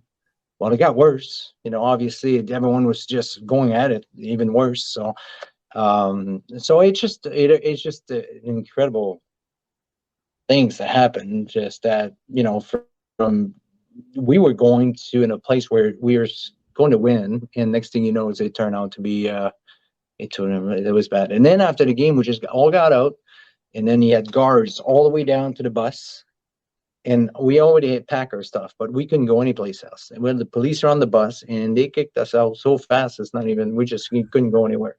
Yeah. So that was crazy. Yeah. But the story, still people talk about it, obviously, and so. Wow. The experience was just, and obviously we were young. I wasn't playing a lot. I was just watching most of the time. But that was, the experience was still fine up to that point. So we're like, wow, this is nuts. Right. It's crazy. Well, really, probably the most infamous moment in world junior hockey history, right? Yeah. Canada, Russia. Brawl, bench clearing with the lights off. Like, does it get any crazier than that? That's nuts. It's funny because in the light, I remember we could see a little bit. They turned off the light thinking it's going to stop. It got worse. Yeah. It's just people would say, okay, here we go. It just got worse. Crazy. So. Yeah. Wow. And so how about that with Olympic years then? You must have been somebody that was invited to the camps and like that type of, was that like a thing that was like, there was a couple close calls there or what? Yeah, I did. I went to Toronto once, but you're talking about this funny because I got invited maybe a month before, and obviously we're going there. There's Gretzky, Lemieux, Howard Shark, and name it. That's just there's no chance, but the experience was unbelievable. I had a great experience. It was fun. That was in Toronto, and then I just that's probably the only one I had. What year was Uh, that? uh, Early '90s, and I don't Early know 90s. which one, but I will say early '90s. Is that when Lemieux scored the? Is it early '90s or was it after that when Gretzky passed to 90. Lemieux scored top shelf on That was the? 88, Like, I think, wasn't it? okay, No, that Calgary might was be. 88. The Olympics was 88. Maybe that was 80. No, I can't remember. Yeah, what I was don't it? know. 92? That I was don't an know. amazing event, though. So Hey, that was, this is the best hockey ever, like crazy. That was yeah, exciting. that was totally fun. That was exciting. But you could see talent there. That was just talent.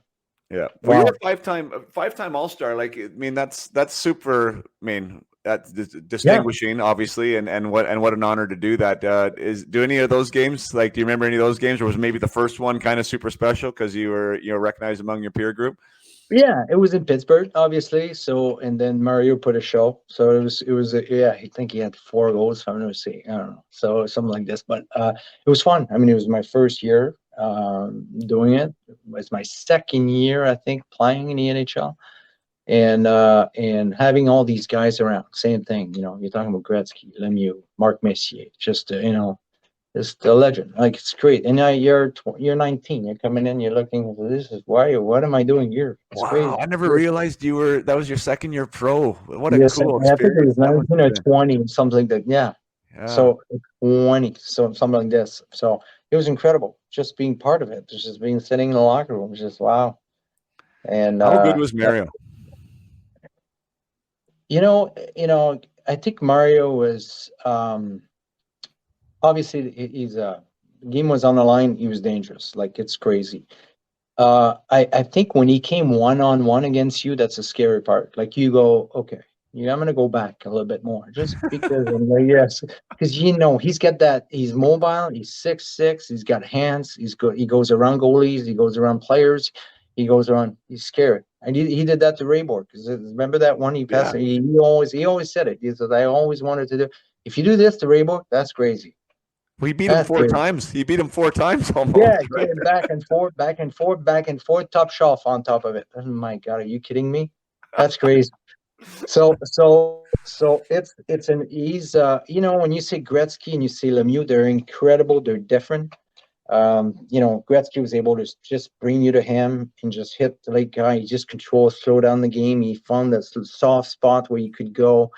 And he got lost in a corner. All of a sudden came back. We had an empty net. You can even see it. Like, all of a sudden he went behind the net. He loved that behind the net. I love that behind the net too. So, but it was a different thing. But Lemieux was just one-on-one was just scary. Like, Yeah. when he came on you, it's just so different style, but an incredible Yeah, that's players. why he was my idol. I mean, it's interesting you say that. Well, maybe not. I'm sure we're not the only ones that saw that. But I just thought he was the best on breakaways, I thought, ever. I thought he was the Oh, yeah. best one-on-one player ever.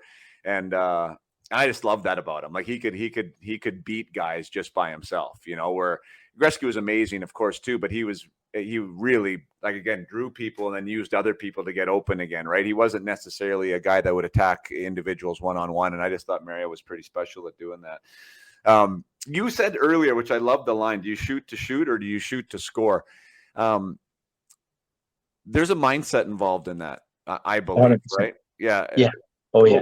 Talk more about that, like being able to be a goal scorer.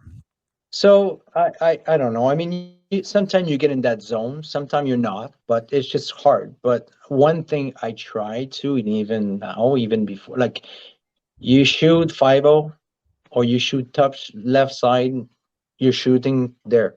You're not gonna miss it. You're shooting top glove right side. I'm shooting there. I'm gonna score. This is what I'm shooting for sure. And it doesn't mean that it's gonna go there, but you might miss it. But after that, your process. Oh, missed it. Well, oh, it's gone. Next time, I'm shooting left. And I'm shooting left under the bar. I'm gonna shoot there, and I'm gonna shoot to put it there. I'm gonna score. So then, or 5-0, that little hole 5-0, or the sticks right under the sticks to the pad, and I mean, there's a little areas. If you shoot there, you got to have that. Just believe that you're gonna score, and it doesn't mean that you're gonna score. A lot of times you're not gonna score, but the process of your thinking makes a difference. 100%, it makes a difference. There's no doubt about that. I watch guys in practice, and I can't even honestly remember like my own self. So now it's more me watching. I was a goal scorer, you know, when I played, and Yeah. took pride in it and loved it. You know, I was more of a shooter than a passer. But I remember, I do remember in practice, like loving to like beat the goalie. You know, I mean, that was something like that for sure. I mean, you do the drill to do the drill, but then like for Yeah. me, like the icing on top was like, you got to end with a goal, right? I mean, that's the whole thing. But I see so many guys now that it's almost like they shoot, to your point, like the drill's done, shoot to shoot, go back in Yeah. line and start again, right? Like, were you a guy that tried to shoot to score in practice as Oh well? yeah, in practice. Yeah, yeah. And coming back to the story earlier, and I said I'll come back to that story in St. Louis. 27 years old, and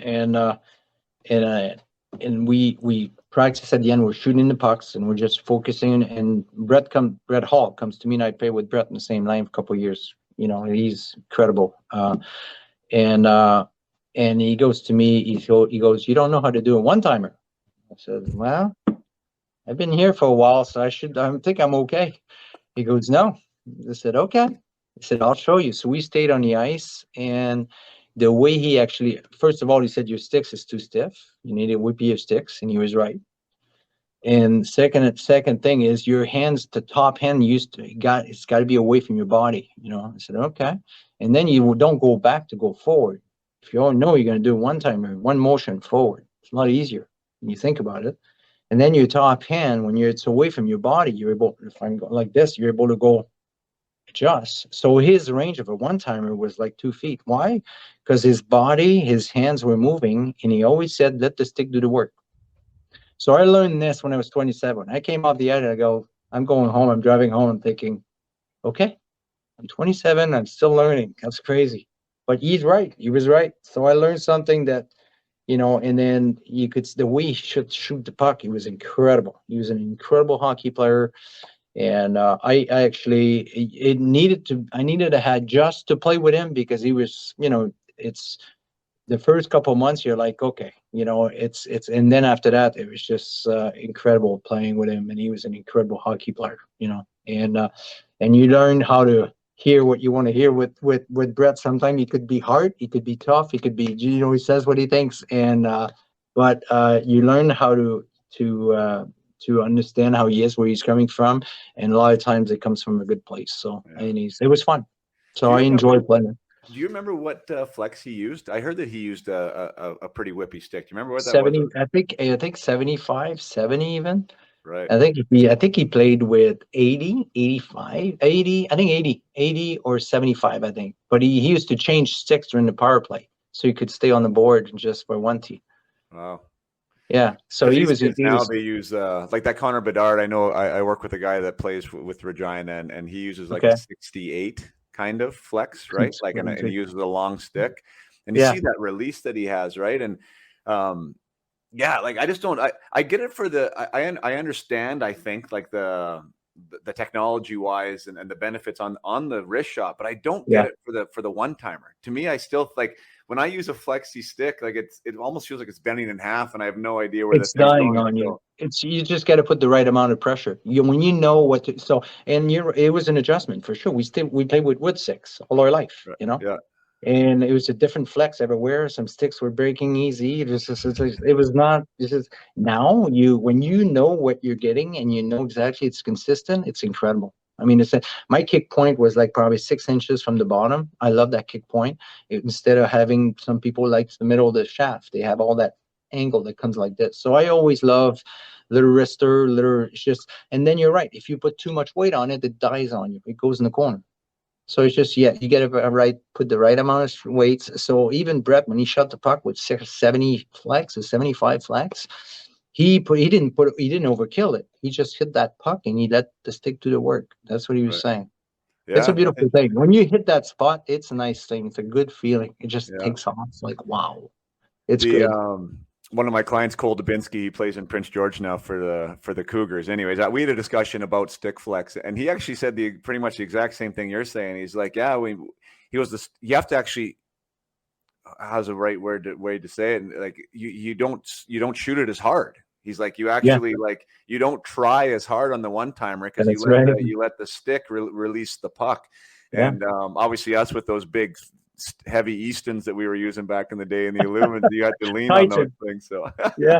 oh, It's that's funny, fun. and on top of it, you don't need to go high. I mean, the time you're top here to touch that puck, they're already here. You look at Ovechkin; he's got that stick already. Just he just it's a half a slap shot kind of.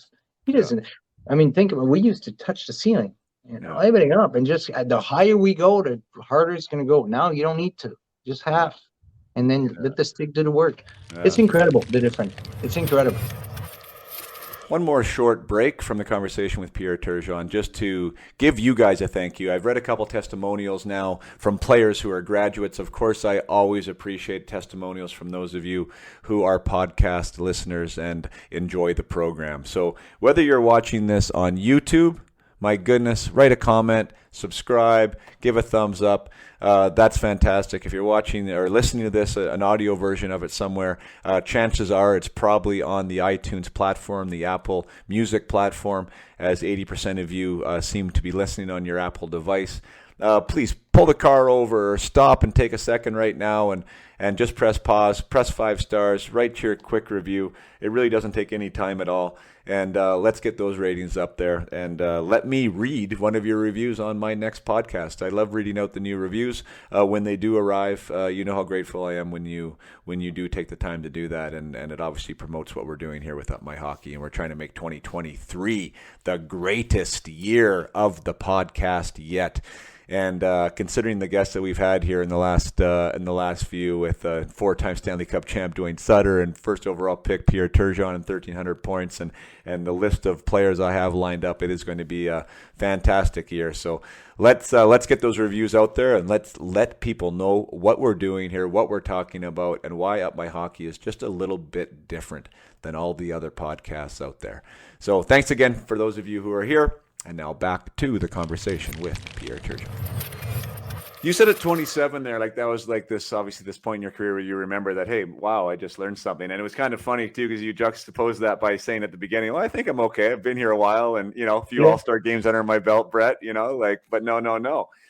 There is something more to learn. And curiosity is something that I have spoken about here on the podcast many times. And I think that a curious player is a better player, like not only looking inward and finding out, what makes you tick, but also like outward, asking questions, being willing to receive feedback. And somebody that comes to mind is like Chara, who's now retired, but it sounded like he, and although I never met him personally, was always looking for that next kind of advantage, that next thing, whether it be in nutrition or in the gym or exercise or, way to improve himself. And even from a player standpoint, like I did see when he came into the league as an 18, 19, 20-year-old, and he was not the same player that he ended the league with, like as far as from a skill development standpoint, even, like he improved his game immensely. Is there anyone from your time that you could speak to that was like, that had that approach? Like it was always trying to get better, like it was intentional about their development? I remember Patrick. I mean, Patrick Watt, when he just, all his equipment was just working on his equipment every day to make this wider, stretchier, or just, and all of a sudden the league started going, okay, you can't, I remember he had a blocks between his pads, and then when he butterflied, the block stopped submitting, and he had a block on the side of his jersey here, right on the side, and then he had a web. His jersey was bigger, so the puck could jam between his, like all these things. And then the league came in and said, okay, the pads got to be that wide. I mean, there's restriction of, blocks and stuff. And then, you had to. I mean, it was getting just in a place where. So as far as a goalie, so that's what I saw. But as far as me looking for a forward, I don't know. I mean, it's there's always. I think there was a transition for. I came in, some guys were getting there to get in shape, and because we had 6 weeks of training camp. And now, I mean, your preseason games might be after 5 days, so it's a different approach. Now you got to be ready. The kids don't have much reps. I mean, there's just sometimes I don't know, sometimes they should have more reps as far as in the summer. They can take some time off.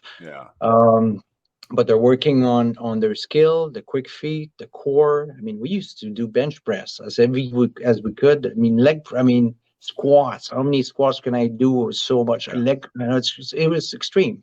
And now it's got nothing to do with this. I mean, yes, it is important, but at the same time, there's a balance of core and quick feet, and it's a different approach. And nutrition is a big thing now. I mean, obviously, even through my career, I changed the way I ate. I eat, eat smaller portion all the time. Just try to control my weights, and it was something I work on all the time. But at the first part of it, I was like 208, 210, 215, and I got to a place where I played 195, 196. It was my best weight, and I didn't realize this. I just didn't know. Right. I was eating too much poutine in the summer. That was my problem. What do you weigh now? You look like a lean, mean fighting machine. Yeah, I'm still playing a lot. So I'm playing a couple times a week. So I'm back to almost, I'm maybe 4 pounds, 5 pounds away from my playing weight. That's crazy. Right. But I try to eat well. I have fun. I go play on the ice, and then I work out, swim, go for a run. I try to keep busy, and it makes me feel better. So it's been part of our life. So I just don't want to stop doing it. I hear you, man. Well, yeah. It treats you well. You have two kids, and you talked about a lot of players now, well, especially the professionals, which I completely understand. You know, like it's an 11-month thing, maybe 11.5-month thing. Yeah. Now, when you were playing and growing up, were you an athlete? Like, did you play other sports, and did you describe yourself as an athlete as well as a hockey player? Yeah, we played, you know what? I played baseball when I was young, but we had 2 months of baseball in back home. So, but the thing we did in baseball in Rouen, Arenda, it was 2 city before, like it used to be, now they're combined. Rouen, we went to Canada to go to Williamsport. So we went to Williamsport and we played in Williamsport. Me, Stéphane Matteau, and just a smallest town that we were able to win many tournaments before we got there. And you're 11 years old playing in front of a crowd like 25,000 people. It's crazy. Yeah. And literally World Series. So we had a chance to go there. We lost against Taiwan, and we finished 4th in the world. But it was an amazing experience. So I did play baseball. So I was a pitcher, awesome. Shortstop. I was always where it was busy. And when I was 11, I was 5'11". All right. So I was taller than my coaching staff. I was taller than everyone. I was the tallest guy on the team. It's crazy when you think about it. But the experience of it was, so we had two months of baseball. I love playing baseball, but hockey was there's no doubt, that was just the main one. Yeah. Well, as a hockey dad, and why I'm going to lead you into that. So now you have a son who's playing pro now, and an accomplished player. I can't remember where he was drafted, but drafted by the Wings. So now you're raising him. So now the shoe's on the other foot, which is exactly what I'm going through right now with a 13-year-old and a 12-year-old and a 10-year-old, and all want to be NHLers themselves. And how did you balance that as far as maybe the concern about maybe doing too much when it comes to like on ice and just staying on the ice all the time, and also balancing, the idea of maybe being an athlete and keeping the kid off the ice and having him be exposed to different things? Like, what was your approach when it came to the development of your hockey? I know your daughter was a hockey player too, actually. So we shouldn't forget about that at all. Yeah. But so you had 2 hockey players there. So I had three hockey players. So 3? We had 3. So we had four children, and we lost one in a car accident when she was 10 years ago. So but she played hockey. So when I stopped playing hockey, I coached my daughter, my oldest one, and then she was a twin. The other one played volleyball. So one volleyball and the other one 3 hockey. So I was involved in coaching them. I always love driving on positive reinforcement. That's me. I don't like, if I say something, I might say, I need more from you. You just got to come out with that battle and put your shoulder down. Don't come back with your shoulder. Stay down and stay on it. Don't stop, because all of a sudden it comes out. You're ready to get that puck back. If it's little life that you can get that puck, then it's there. You drop your shoulder, stay on. Anyway. Ideas just to reinforce, and then if she did something good, or if my kid did something good, they came back on the bench and said, great job, this is what I'm talking about, and do it again. All of a sudden you feel like you're on top of the world and you want to do it again. To me, positive reinforcement is a big deal. So I really focus on that. I coach, even now I still talk to the girls, or some of the guys that I coach. They still talk, they still call, they're still involved with my son, they're still involved with the kids. So I see them all the time. So, and it was a great, I love that part, to make a difference, start beginning of the year up to Christmas, see a different, the involvement. And from middle of Christmas up to the end of the year, it's all about, because it's not about me, about the kids. So we want them just to have fun, but they improve and they get pushed where it's uncomfortable. So if they have a skate, I'm going to make sure it's all conditioning. It's not about punishment ever. Let's focus on skating. It's about conditioning. Let's have fun. Let's do 3 laps around. We'll do it 3 times. Let's do it under 45 second, 40 second. Make it fun. Yeah. Now they want to make it under 45 and they want to make it under 40 because they want to beat it. Then that's fun. They're having fun, but they're getting their conditioning. So for me, I always been kind of Al Arbor. He was always like that. So I just want to give back what I learned from him too. And that's why they love having me as a coach, because I was just not negative, not hard on them, not more than other ones. I was just treating them the same. And so it was fun. I love that experience. I love the experience. Did you have a hard time with the idea of because now at the youth level, and geez, I see kids that are 9 years old that legitimately don't take their skates off because there's always something to go to, right? There's a camp or there's a summer team or a tournament here or whatever, and for families that have the means to do it, some people do it, and I try not to be judgy about it. I think everyone has their own philosophies, and that's totally fine. But I do think it's interesting of a conversation. What did you have? What was your philosophy with your son? Because obviously you probably could have gone to whatever tournament you would have wanted to go to, and you probably could have, got him where he needed to be. Did you ever have to pull the reins in on him and say, "Hey, don't go"? Or well, no, I always say, what do you want to do? First of all, do you want to do it? You got to want to do it. If you don't want to do it, don't do it. So I always went with the way they were feeling, obviously, and it's always been, sometimes they didn't do it as much in the summer. We used to go back in Canada, spend 2 months, and they had the hockey school a couple of weeks there, but they had more than 2 weeks off. They did. They had 2 weeks off there. They played hockey in the hockey school. They had another 2 weeks, and then they went back again. So maybe a month and a half off sometime. Yeah. And if they want to do a different sport, then just go play tennis or go play. So have fun with it. And then so it's been.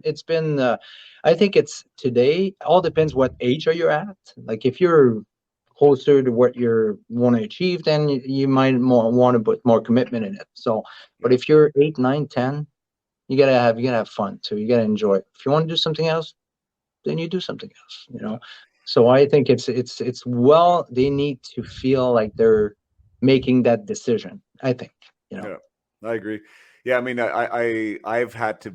My kids are like hockey crazy, and so they're like mad at me. Like it'll be July, or let's even say June, right? We finished the season, we've done a spring season, and now it's like, okay, we're done. It's May, like you're putting the skates away until August, right? I said, I told you their ages, they're pretty young, and it'll be June, middle of June or July, and they're like mad at me because they can't go skate, and so I have that. I mean, I wrestle with that, right? Because I have been pretty staunch in my thing of like, no, it's good to stay away. Like one, I think it's good for your body. Two, I think it's good for your game mentally. And I do think it helps even with that passion that we're talking about, like the ability for them not to go on, like fuels them even more when they can go on and they're more grateful, right? So I don't know. I mean, we're all trying to do the best we can for our kids, but at this age, I know that it's going to get serious quick enough. It's not so serious now that they have to be out there all the time. And I actually think it helps their development more to keep them back a little bit, to let them grow, to let their bodies grow. I don't disagree with that. Yeah, I don't disagree. And I think, you know what, sometimes you don't realize as a kid, like you do it in the summer, you do August, you do September,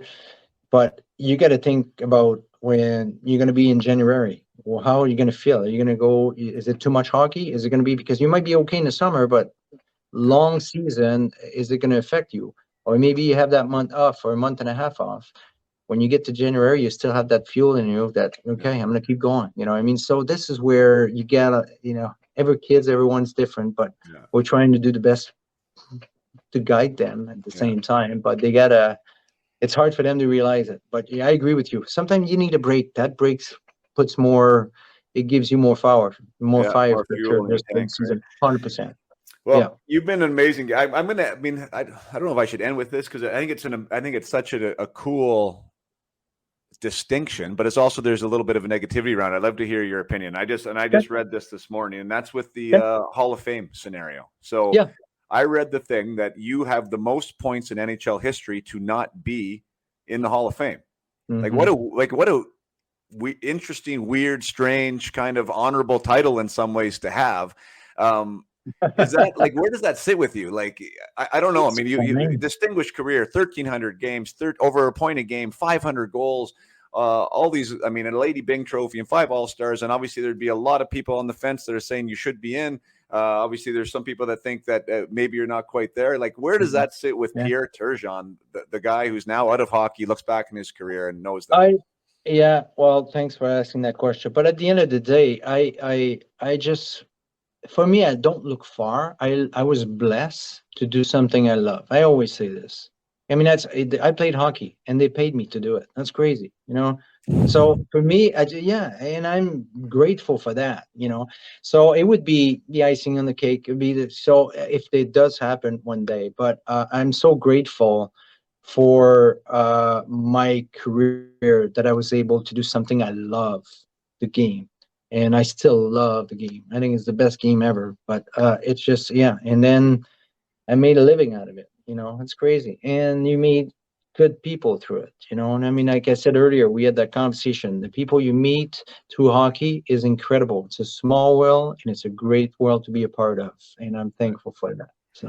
So like if I'm hearing it, it'd just be almost another level of gratitude to the game that sort of treated you so well. I mean, like you're in such an exclusive club in so many ways, right? A first overall pick that not many people can say in over 1,000 games in the NHL, or I mean, almost 1,200, which is such a small group, right? 500 goals is such a small group. Like you're in all these little unique clubs, and obviously, I guess an invitation into the most exclusive club in the game would be the cherry on top. But yeah, exactly. So yeah, hey, I'm so grateful for the game, 100%. Right.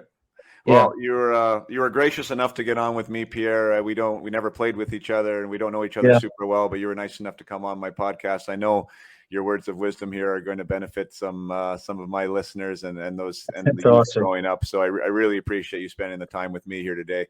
And I'll let you go and get back to, it's probably a pickup game you got started up here right away tomorrow. But thanks for having me. Appreciate that. Thank you. Well, thanks for being my guest for 101, and I'm sure we'll keep in touch. And thanks for doing this. 100% for sure. Thank you. All right, that was 90 minutes, 90 awesome minutes with Pierre Turgeon, and so many great little stories there. I love the Brett Hall story. That is something that I think I'm going to turn into one of those lessons from a pro clips. If you're a podcast listener and don't get on YouTube much or don't follow me on social, there is a thing that I do, not every episode, but if there's something where I find a clip of one of my guests breaking down, whether it be a mindset topic or something, I will grab it and then I will expand on it more in the coach role, more in my mental performance coach role. And I post that on YouTube, and I also use that link to share in my email groups or on my Facebook page or Instagram. And I call it Lessons from a Pro. And yeah, like that story of him learning at 27 years old how to properly take a one-timer. We're talking a 5-time NHL All-Star who learned at that point of his career that he was probably shooting the puck the wrong way. Just speaks to the ability to improve, right? It speaks to that ability to always get better if we are curious enough to go there, if we are willing to see the clues in front of us or listen to the feedback that is provided. There's a lot of things that can go wrong for us, not like a lot of things that can get in our way of us not improving. One is that continual idea of I'm new at this. What if I was looking at this for the first time? Like the curiosity factor. In Eastern wisdom, it's like new mind. beginner's mind, right? When you have a beginner's mind, every time you walk into a situation, you are going to pick up something. You are going to be in the moment. So having that ability to be curious, one, is huge. Two is to listen to feedback, right? To not think that you're above the game, not to think that you've got it all figured out, to be willing to hear from others and see if it does apply to your game. There's that level of humility, right? Like there's, no matter whether you're a AAA Pee Wee player right now who's absolutely crushing it, or whether you're a 5-time NHL All-Star like Pierre Turgeon, we should never be in a spot where we feel like we're done, right? We always got to be humble and have the humility to say, what's next? How do I get better now? Where's a spot in my game that I can improve? And that is such an interesting mindset that, well, it's not interesting, it's powerful. It's super powerful when that is the way you approach your day. That is the way you approach your craft or your relationships or whatever, your hobby, whatever it is that's important to you. And I've tried personally to build that into the foundation of who I am. How do I make this thing, this skill, or even myself as a person better? Where's the 2.0 version of what I'm doing? And when you live kind of life through those eyes with that curiosity, it becomes fun. Right? Like life becomes more fun. It becomes more engaging. It becomes more interesting. So, there, I should maybe just record this. That's kind of what a Lessons from a Pro is. Well, I will just talk about the topic, maybe break down how I do it with players and how I get them to increase their curiosity and their interest level in their own game, and why that would lead to more success. So, anyways, a fantastic conversation there with Pierre Turgeon, and an honor, quite frankly. There's not many players in the NHL that have scored over 1,300 points. I should actually look that up. There's not many at all, and to have one on the podcast, and also one that I didn't know until 7 days ago. So that's super cool that he was so, like I said, gracious and a gentleman, and willing to talk some hockey with somebody that he didn't know. Somebody who played one game for the New York Islanders at this New York Islanders alumni event. So definitely not too big for the game, not too big to talk, and obviously willing to share his wisdom and his experience. So grateful for you, Pierre, and grateful for you who are still listening now. And can't wait for what's up next here and the Up My Hockey podcast. So until next time, play hard. Keep your head up.